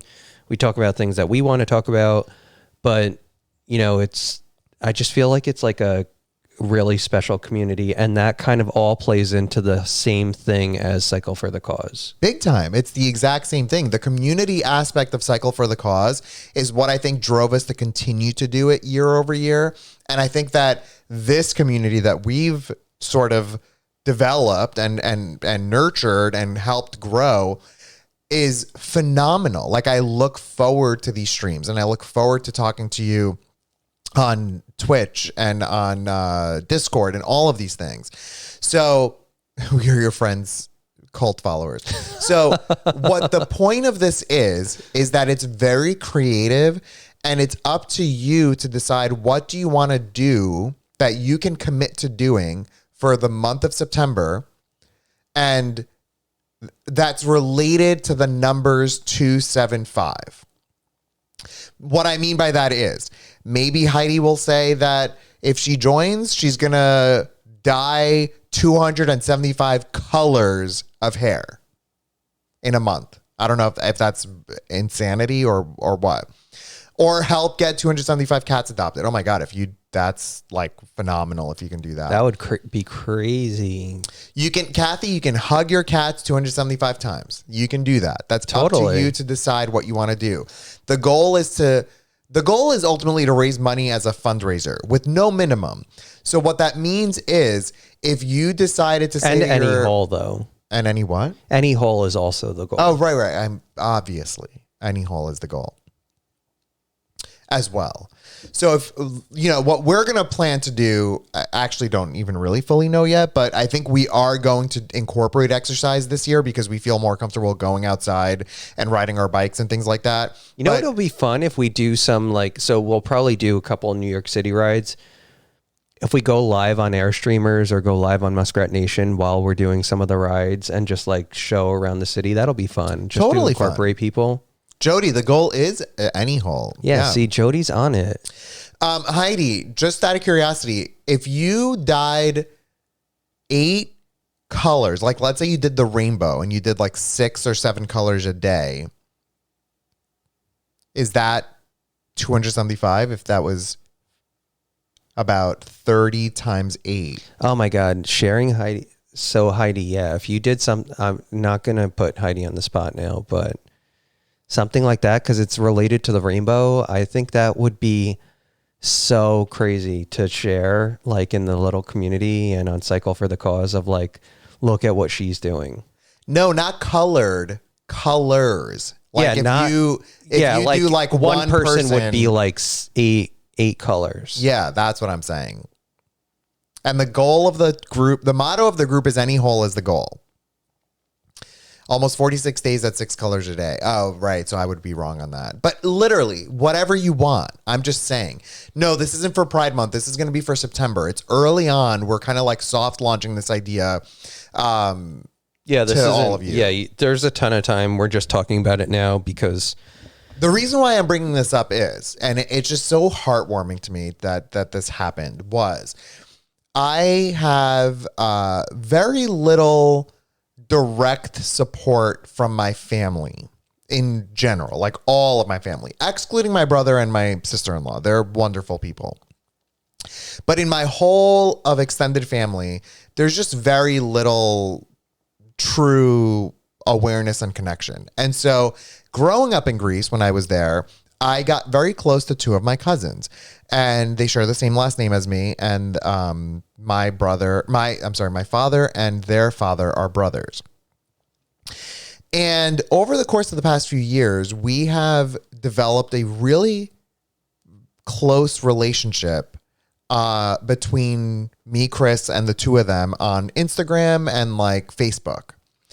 And a lot of times I would post LGBT stuff. It would turn into hearts and smiley faces and all of this stuff. They're just such wonderful people. Super wonderful. And so one day... I only know that, You met them I met them once, but I feel like I have a connection to them. And I feel also, Mary has an adorable cat. Yeah, she does. She has a Scottish fold. A British, it's like a Bernie and Eloise mix. Yeah, adorable.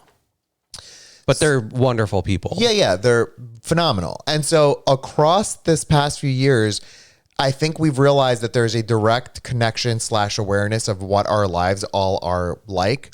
I don't really talk to much of my family, but they know who Chris is. They know that we're married. This is for them very specific. They know this information. And so my cousin asked me, hey, if you ever do anything related to a fundraiser in the future, I would love to join. Right. So that was a little bit ago. And then I messaged her today and I said, hey, listen, we're doing this thing for the LGBT Center in the city, in New York City. It's funny when I say the city because what does that mean to anyone? And so I said, I would love if you and Mary could join us internationally, of course. It's all online. You do 275 of whatever. And she sent back the sweetest video I have ever seen. It's her and her sister. They recorded it. It was in Greek about how they would absolutely love to participate. She's going to write 27.5 minutes of music because she's a music writer. The other one said that she's going to think about what she wants to do. Which I didn't know that. I found that out, which is really cool. School and doing stuff. And I just felt such a level of connection that I hadn't had from a direct family member who wasn't my brother and my sister-in-law, that it almost brought me to tears. And it was just genuine. It was a genuine video. So genuine. They're just I have no idea what they're saying. Literally speaking Greek. And so I'm sitting there, but I could just see the happiness and the emotion and everything coming through the video, even though I had no clue whatsoever what they were saying. Yeah. Bella, you said maybe we could all put together an IG that we could post about this on. What do you mean? Like make a new IG account? Or we could do it on Airstreamers and Discord. Yeah, I think Discord would be the easiest way. Like I'll make like a new topic and then we'll all talk about that in there. So if you want to join this but you're not on Discord, first join Discord. That's what I was thinking, at least. Like I was going to make a C4C. That's a good idea. Yeah. That is a good idea. So that we can all help each other out and help raise the money. So they messaged that video, almost brought me to tears. I thought it was the cutest thing ever. And they made me realize like how important these random connections are, which is exactly what this whole stream is about. We have, what started the whole C4C thing for us. Exactly. The C4C thing for us was random. This whole experience we're having right now is random. We are, I mean, so many of you I had never known prior to this year. And I feel like well connected to all of you at this point, you know, and it blows my mind. So Heidi said, okay, Elias and Chris, listen, this is one of the many reasons I, and I'm guessing a lot of others here, love you guys and are so drawn to you. You just radiate helping causes and you are growing a group of people that you're inspiring to help also. So being in your cult may not be such a bad idea. That Heidi, so that is sweet. The comment of the night. That brings me to tears. That's so sweet. Aw. I mean, crazy. I'm going to like cry over that. Do we have claps on here still? No, because we got rid of the claps for wine o'clock. Well, I mean, this is what claps was. All right. Well, let's at least Heidi gets the correct answer. There you go.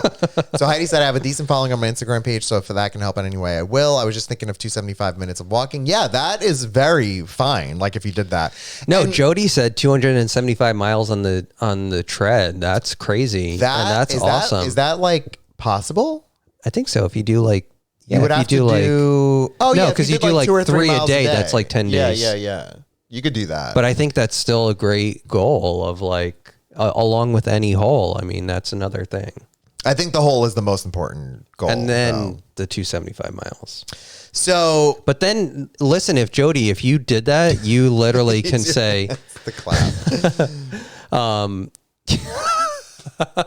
Bella said, I feel like this group connection has saved some lives on all different levels. Yeah. Aww. You guys are something special. I have to say, I mean, it's like, we're literally among friends here and we can't say it enough, but we look forward to just sitting here chatting with you. I mean big time. This is what I like am living for right now. Like this to me is more important than anything else that I'm doing in my life, which is insane because I have like a job, like I have a real job and like responsibilities, but this is what I focus on. Connections are important. Like connections are really important. And I feel like we have a strong connection here to this group.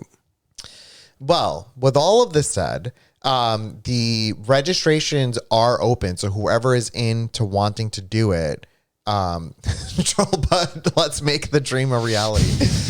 Whoever is into wanting to do this, listen, like when I tell you honestly, there is no obligation to this. Absolutely not. There is no minimum raise requirement. This is just because we are inviting all of you because I feel so truly connected to all of you and that I feel like if in any way we can make the life of like one LGBT person in New York City a little bit better, I feel like we've done our job. But it's not like only New York City because since they went through this whole thing, of course, they've got like, they're dealing with the pandemic and how do they help people? So they're helping people who have HIV and AIDS, and that's like an important component to it. But they also just help LGBT people in general, or really anybody who needs help in general, because they also, now that they've closed the center in the city, they've now gone online to like the majority of their services, and they're helping people who have lost jobs, or how do you file for unemployment, or what do you do with your health insurance if you've lost your job as part of the pandemic? Which is just amazing. All of that stuff has now gone online, and they've been able to kind of pivot to that. So, And it's free. Like if you're a member, not a member, It's free because of all of the generosity of people Right. who are willing to just help the cause. And do you want to know something insane? Last year, before the pandemic, listen to this, and then I will share with all of you how to register. So just hang on a sec. But I need to share this story. Last year, on May 13th, can you even stand it? That day. That was the day that the world shut down. No, March. I'm sorry. March 12th, I think, is a Friday, and March 13th is a Saturday. Is that true? I think the 13th was a Friday because that was my last day at work. 13th. On March 13th of 2020, it took me 6 months of time to plan a trip to bring my students who are a part of the Gay Straight Alliance. We call it the GSA. We wanted to bring I wanted to bring them to the center. It's called the Center in New York City, the LGBT Center. And I had to spend 6 months of work to get it approved for various reasons. Not necessarily like the LGBT thing, but like it was just like the busing, the blah, blah, blah, all blah. of it, like all that back end nonsense. And so I had it set for March 13th. And so I remember you talking about it, coming up to it. Like, is it going to happen? The beginning of that week, which was March 8th, I was saying to Chris, I'm like, there's all this talk of COVID and stuff going on. Like, I just wonder, like, should I go? Should I bring them into the city? Like, I'm concerned. And I asked my there principal, were maybe 500 cases in the city at that point. No. There was two. There was 2 cases in the city. Was it? Yeah, it was very short. And on the Monday, and I asked my principal, and he was like, well, let's just see how the week goes, but I think it's fine if you take them. And by Thursday, he calls me and is like, no, cut it. You're not going into the city. And Friday comes, and we are told you are going to work from home. And then 6 months later, 12 months later, we are still working from home. All of that to say that the reason I wanted to bring my students there is because I felt like they need to see a space. Yes, team safe spacers. That was Heidi's name, by the way. I wanted them to find and recognize that there is a safe space for them to go to, even though it's in the city and it's a little bit farther away than where I work. But if they need to, they can go and do that and find help for whatever they need help on. Yeah. Jody said I was going to use Bambi's to request Mary Car for next week, but it doesn't seem to have reset to request. Don't worry about it, Jody. I'll add it in, save the points, but I'm confused why it's not resetting yet. Wait, go up because I think there were a couple things. Oh my God, Team Steve said something that.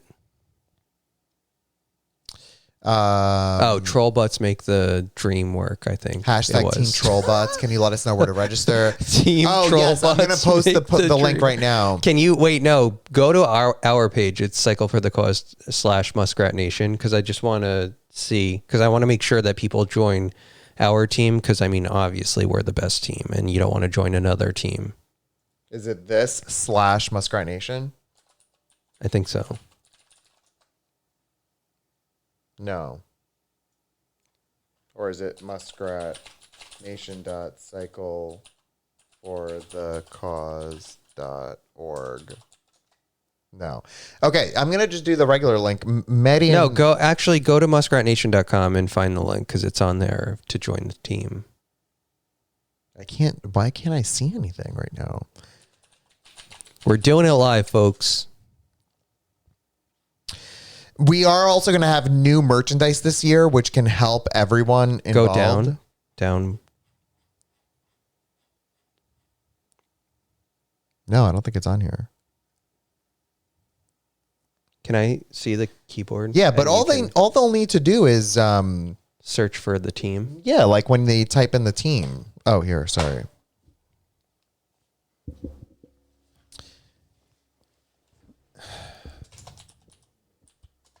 Okay, so what we're doing right now is going to give you a link to join. And then while you request to join, Oh, that's what it was. Mozzie already requested the bomb game, but that's fine. We'll make it work. The bomb game and Mario Kart will happen next week. I'll figure it out, but it's fine. We will do both. And I forgot about the bomb game. Just remember that, Chris.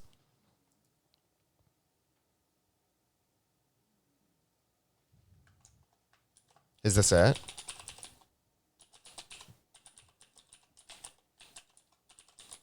It makes me so sad to know that these students who were seniors last year and seniors this year have a completely effed up end to their 12 years of schooling. I mean, it's crazy. It makes me genuinely so sad.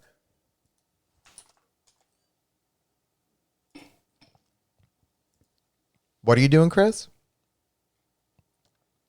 They could just go like Maddie and Ed did it if they go to that thing that I did. To register? And then just do Muskrat Nation. Okay, so yeah, so we're just, that link that I have up there. So listen, everyone, focus on what I'm saying here. Wait, Jody, what am I putting in the notebook? I guess maybe the bomb game. Yeah, that's a good point. Bomb game and Mario Kart tournament. So bomb game and then Mario Kart. It's in Haiti. Heidi did it. Heidi in Haiti. Heidi. I know, and we need to finish the takes too. We haven't played since. Anything like? Did anybody get hurt in it? Yeah, Pink NS. My job is that I'm doing hybrid teaching. Up until this past few weeks, it was remote teaching, and it's just bonkers. So listen, we're gonna send. There's like 45,000 people at this baseball game I have on in the background. Kids can't have a graduation. Nope. Oh, and it takes two. But yeah, next week if we're doing 2 games plus just chatting,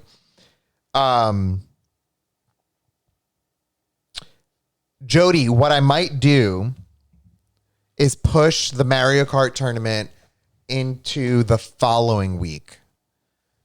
So that way we can focus like the whole week on it. But here's what I recommend right now. Chris is going to press a button to give you a link.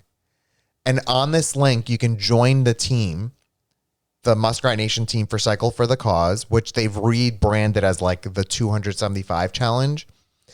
And when you do that, before you finalize the registration, you have to select Muskrat Nation as the team that you're joining. Am I sending it? Yeah. I sent it. So this link, cycleforthecause.org, you need to click it and follow the steps. No, Lana, you're going out of town next weekend? For what? What are you doing? Where are you going that's more important than this That's stream? fun, though. Alana deserves Literally, it. I'm just kidding. You got your vaccine, and now you are able to travel as per CDC guidelines, and you should go enjoy it. 100%. But we're going to miss you, of course, Alana. I mean, the next... so what I'm doing next week, I'm thinking, I see no link. Is there no link? It's probably delayed. No, I don't think so. I can send it again. It's cycleforthecause.org. How dare you, says Foxy. Take the challenge is what you click. Yeah. And then follow the steps. So go to register. There's no charge for it. Then when you register, make sure that you join Muskrat Nation because it's the best team out there. And then... Yeah, it's there. Okay. Lana's going to Atlanta and Savannah. Oh, Danielle wants us to go to Savannah. Hardcore. I would love to go there. I think it's like so fun there. Like, it's like Savannah is kind of like the restaurant-y, like nice, cute little town kind of thing. Feels very like Southern. Yeah, I think so. I don't know. Wasn't there a show the 80s called Savannah? I have no idea. Or in the 90s? No idea. It was like the Melrose Place time. I think what I'm concerned by of going to the South, and this is a generalization, is that Pink NS. It's totally... Elias's Greek cousin just joined both of them this literally evening, from Greece tonight. Yes, that's this what evening. spurred So yeah, this whole totally thing. open to anybody. My problem with going into the South as a gay husband is that I'm worried for our safety, and I know that that's a huge generalization.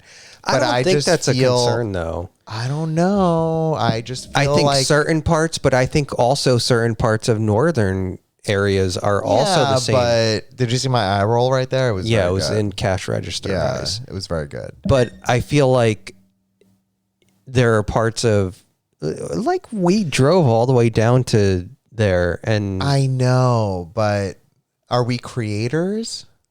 I don't know. I don't think so. Oh, yes. That's what it is. You can either like cycle or run or walk or create. Yes. If you're doing the thing that you said you were going to do, Heidi, that's called a creator. I'm pretty sure that's new to this year. Oh my God. This is so exciting that people are going to be joining this way. I hope my phone blows up without students and it's new invites to the Muskrat Nation I group. love it. I think it's so fantastic. In the city, you're okay, but not rural GA. It is not safe in many parts of the South. I understand I worried when I moved to Dallas, but it's a major city and it's more you go to Waco than that the crazies come out. Yeah. Oh, Waco. Yeah. Waco. I don't know what that is. No, But- Waco is Waco, Texas. Oh, okay. You know Texas? You've been to Texas? I have been. I've been to Austin, and Austin was fabulous. When did you go to Austin? For work. When? Your current job? Yeah. Oh, I've been to Austin. yes, you have.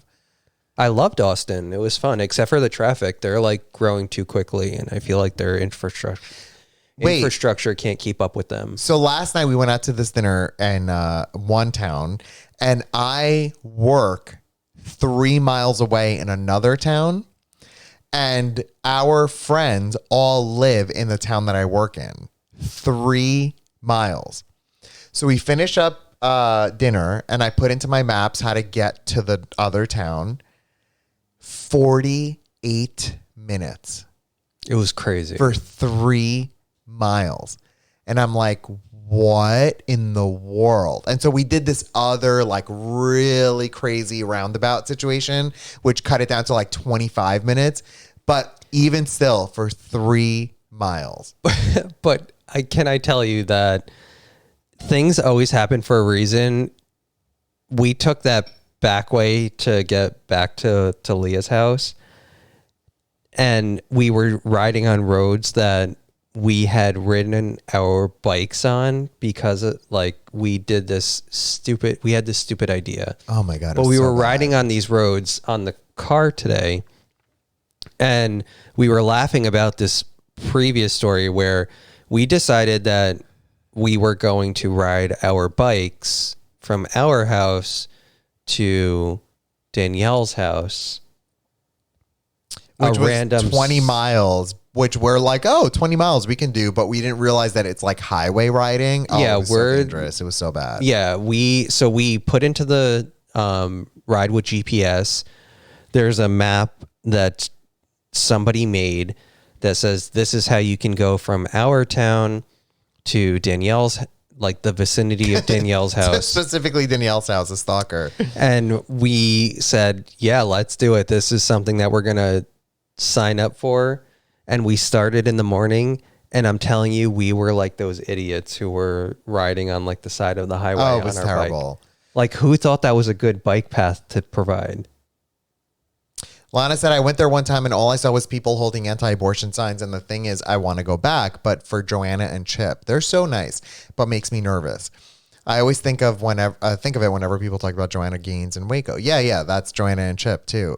Are those the guys on, or the husband and wife on I thought they got a HGTV. divorce, did they? Did they? I don't know. Maybe don't not. know. I'm spreading rumors, but I loved their show. So what I want to do right now is, first of all, just the review of what we talked about. If you're joining Muskrat Nation, Team Muskrat Nation First Cycle for the Cause, which is also labeled as the 275 Challenge, there is no minimum requirement for raising money. It's there just because now that it's all virtual, anything they can get is what they're looking for. Okay. No, they didn't get a divorce. So if you join with the link that we provided, make sure that you are joining Team Muskrat Nation. Otherwise, you'll be like lost in the ether. Oh, the flip or flop people that got divorced. Yeah. Okay, thank you, Doggy Pack. And so make sure you join Team Muskrat Nation. We do have a goal listed with money, but that's actually for specifically like the real life ride that we did. So like maybe we will make it, maybe we won't make it. I don't know. But whatever you can do. Oh, Jody, that is so sweet that you did that. I mean, you didn't need to do that, but that's lovely. My God, Jody. And Jody You're so nice. Jody is the first one who came in my inbox as a sign up. And Heidi just said she registered. So And anyone there's who wants to participate, we are going to talk about it more in the future as time goes on. But I legitimately, I think that you're all such a wonderful I think group it's of just like a people. fun thing for us to do outside of the Twitch, stream. yeah, like we'll do things like Zoom calls, we'll like hang out with you digitally and all of that stuff. So and it's when I tell you like the feeling of the rewarding feeling you get by the end of it, because they have really cool videos that play like during and after, and there is a sense of accomplishment. Like you definitely feel like you've done a phenomenal job. And it is open internationally, by the way. So that's just a review. The next thing I want to do is move over to our Can Chris Get It, which is actually potentially going to be like a multi-part situation. We'll see. And we'll go from there. So are you ready for Can Chris Get It? Like, should I be nervous? It might be overwhelming. It might be a lot, but like in a good way. Okay, let's go. Let's do it. All right, let's do it. So on tonight's Can Chris Get It, relating to LGBT culture and the importance of pioneers in this environment in the LGBT world, I'm going to ask Chris to identify as many of these top drag queens as he can. Okay, so there's a lot, so don't be overwhelmed. Oh, I'm overwhelmed. I'm not asking you to name all of them. I'm just going to ask you to name who you can. This is Can Chris Get It, like college edition. So what I want you to do, because I'm going to go pee in a sec, so think about it, and this is what I want you to do. Across the rows, it's like row 1, 2, 3, 4. You see them? Yeah. And then column 1, 2, 3, 4, 5, 6, 7, 8. Do you see that? So like if you say row 3, column 3, that's that person with the red hair. Okay, I feel like we need to have like X's on ones that I got. Well, we'll figure it out. Listen, this is not going to be you identifying all of them. I don't want you to go crazy. I just want to know who do you immediately pick up on. Okay. And then we'll go from there. Yeah, that's interesting. Okay. Yeah, and Mega Meg called out, if you are new to the stream and you know some of these, you don't have to tell me, or you shouldn't tell me. But I feel like maybe the majority of people might not know who these people are. Right. So this is not a traditional Can Chris Get It. Normally what I do is I pick people who anyone can get. In this particular scenario, Jody said spoiler alert for Jody. These are not winners, Jody. These are just random drag queens. Wait, Okay. while you go pee, I want the update on the rocket while we're... So before I go pee, I just want to reiterate that what you're looking at is a list of many famous RuPaul's Drag Race drag queens. So from this list, I'm specifically giving it to give Chris a sense of accomplishment because he's been suffering in the last many Can Chris Get It's. Is that right? Yeah, wait, Pink NS, lower right, like all the way bottom right corner. Go pee so that Okay, I'm gonna go. I'm gonna just discuss with Pink NS. Is that what your mixed feelings about her? Bella, you've never seen Drag Race? Oh my god. Yeah, okay, Bella, you're blocked. I'm sorry. Even though you're a founding person of this stream.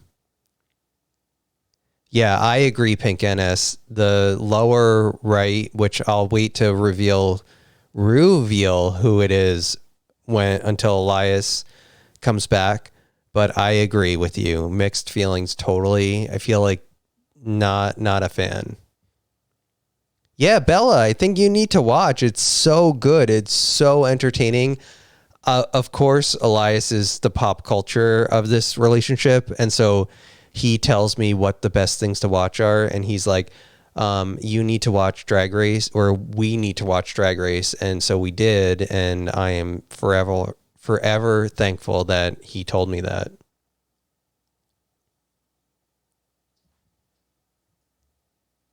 Alana, you watched it the first time with us. Heidi, I would never block you, even if you don't watch Drag Race. It's okay. So, Peach pleases watch Drag Race, and I don't know who any of these queens are. I feel like I know some of them, but I feel like if you look at this, a lot of the makeup, there's a very drag queen makeup style, I feel, except for some of them. Some of them are very identifiable.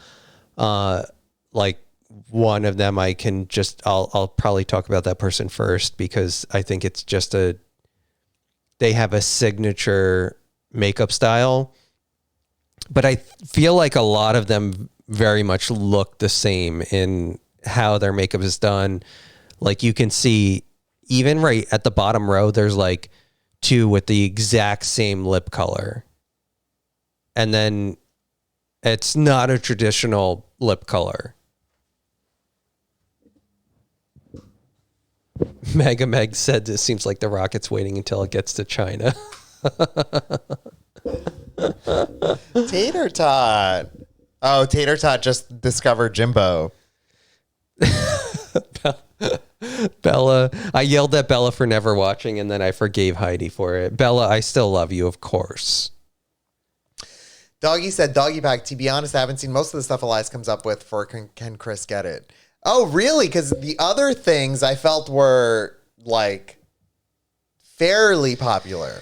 Okay, can I dive into the ones who I know? Katie, I agree that Drag Race is life-changing TV. I understand that I have a close connection to the community. I'm saying the community. I'm just saying I'm gay. A lot of these queens are gay, and therefore I feel connected to them. But I agree that there is definitely a life-changing aspect to the show, because these people are pushing themselves and the boundaries of what it means to be a human more than anyone else on the planet. And that's my TED Talk. Wait, before I dive into this, I just want to shout out to Jody, who joined, Heidi, who joined, Mary Jane, who joined, Heather joined Muskrat Nation. Oh my God, I can't. Jen joined again, Muskrat Nation. Deborah joined. Oh my God. Sharon joined. So welcome you all to Muskrat Nation on Cycle for the Cause. I think we're going to have a fun time this year. Oh my God, I can't wait. It's going to be so amazing. And Heidi, can you even believe it? That I'm gay? Like there's Pink NS is Mary Jane. Can you write that in the book so that we can... I just like knowing people's Charlie names. Boy I feel is Heather. Okay, so let me just see here. Charlie Boy is Heather, and what was the other one? Needs to know if you were DMing her in the bathroom. Oh, full on as I'm peeing. Pink MS is who? Mary Jane. Yeah.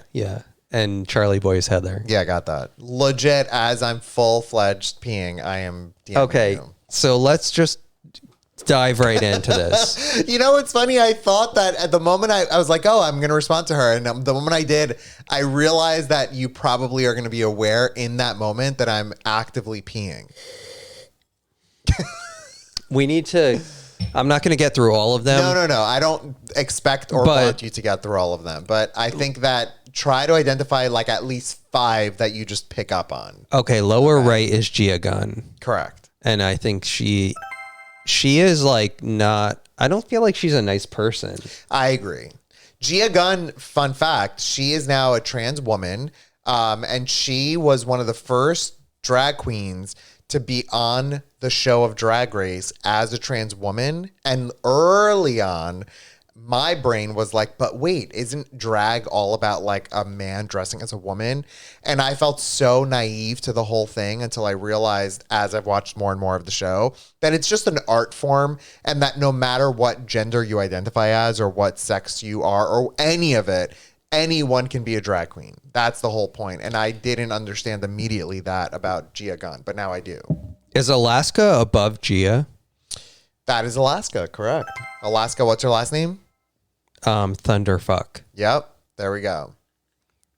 Which I think I got a shout out that I look like, if I were to go into drag, I would look like Alaska. I think that you would be a beautiful drag queen, and I don't know why you refuse to do it. Just try it out. Yeah. I'm gonna save it for my next life. Oh yeah, sure. I think you would be a beautiful drag queen. I think you have perfect bone structure. Everything about your face is perfect. I think Monet exchanges bottom row row 4 2 in. Correct. Which she is Miss Congeniality to a T. Love Monet. She's so nice. It's over Greece, like falling on Greece. Where is this thing traveling to? I mean, I feel like Lana's it's just parents are in Alaska too. Wow. I think we knew that though. Yeah, I think she texted us. I also think I really like Merlot. I'm not going to lie. Yeah, it's delicious. Okay, let's keep going. Is Evie Oddly in row 3 right in the middle, 5 in? Incorrect. No? Yeah. Is that Naomi Smalls? There's a glare right on the screen where I'm looking. Yeah. Oh, the sun is in my eyes. Do you know when we played badminton in the gym inside and who is that? Excuse me, you're stalling.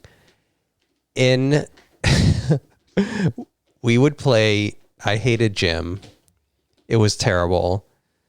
And you had to sign up every like marking period of like what you were going to take. And in my mind, the only real options were when they had like what they called the class social dance, which was you went and you took a dance class with like dance partners. So you would learn like the waltz or the foxtrot or whatever. And I was like, that is totally my jam. I would sign up for that anytime, all the time. I'll do that day in and day out for gym class.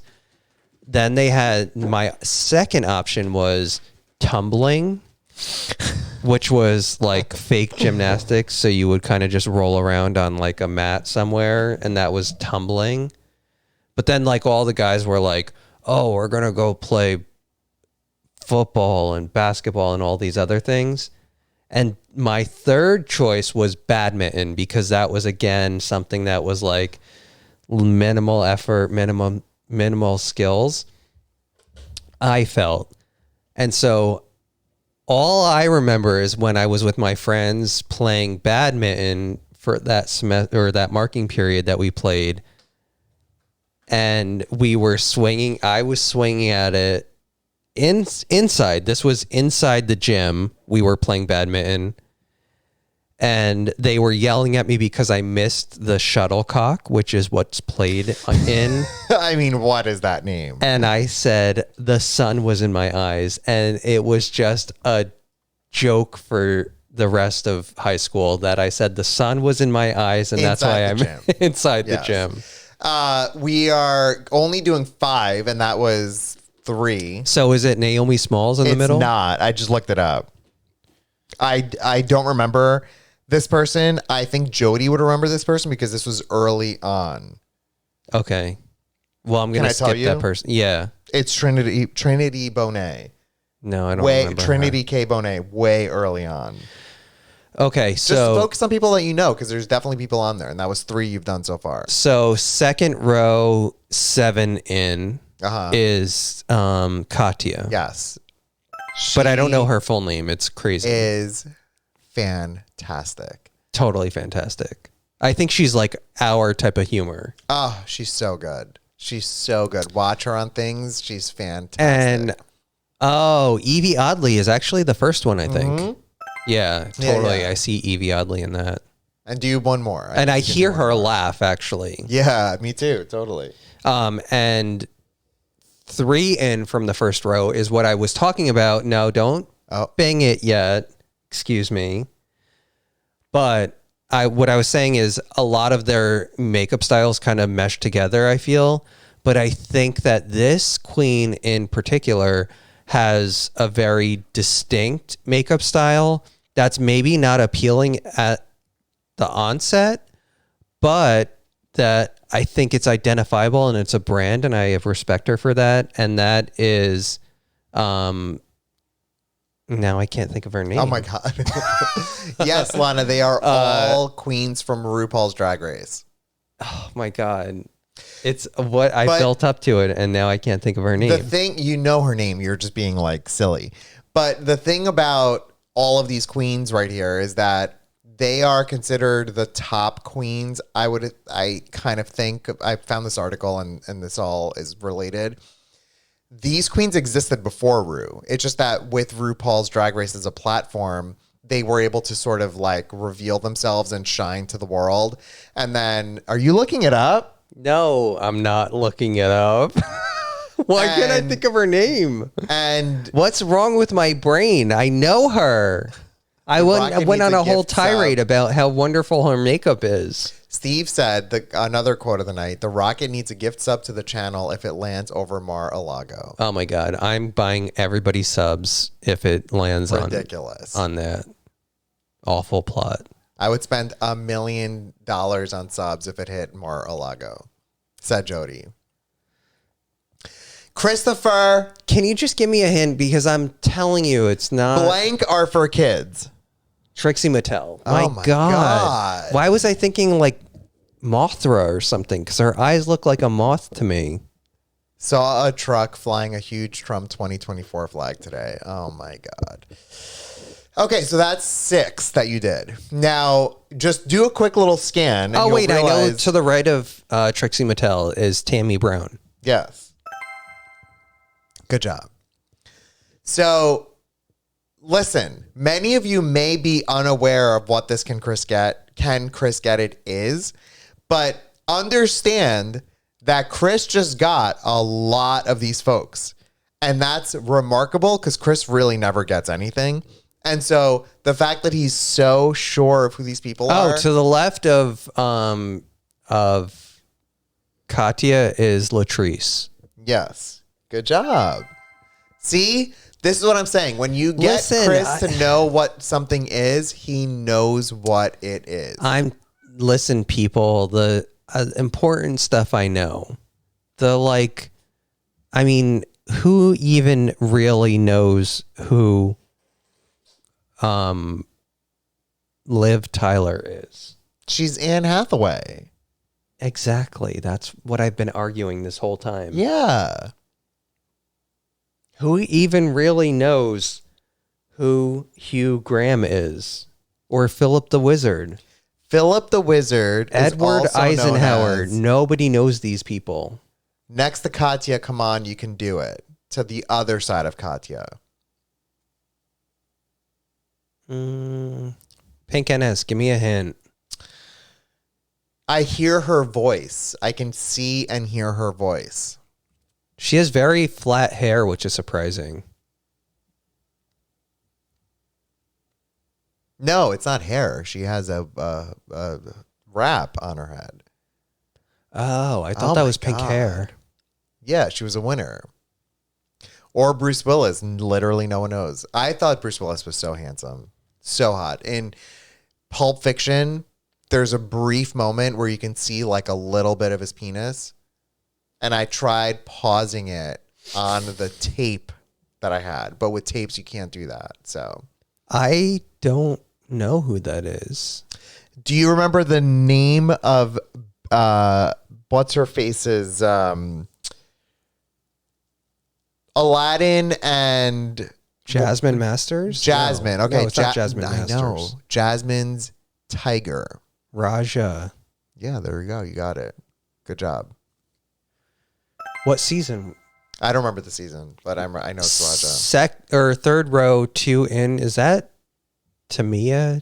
Tamia? Yeah. No, Like, it's that's the thank you. Mariah. Thank you. No, that's not it. But Mariah, I think, is that one. Okay, listen. Yeah, I think it was early on. I think like season 2.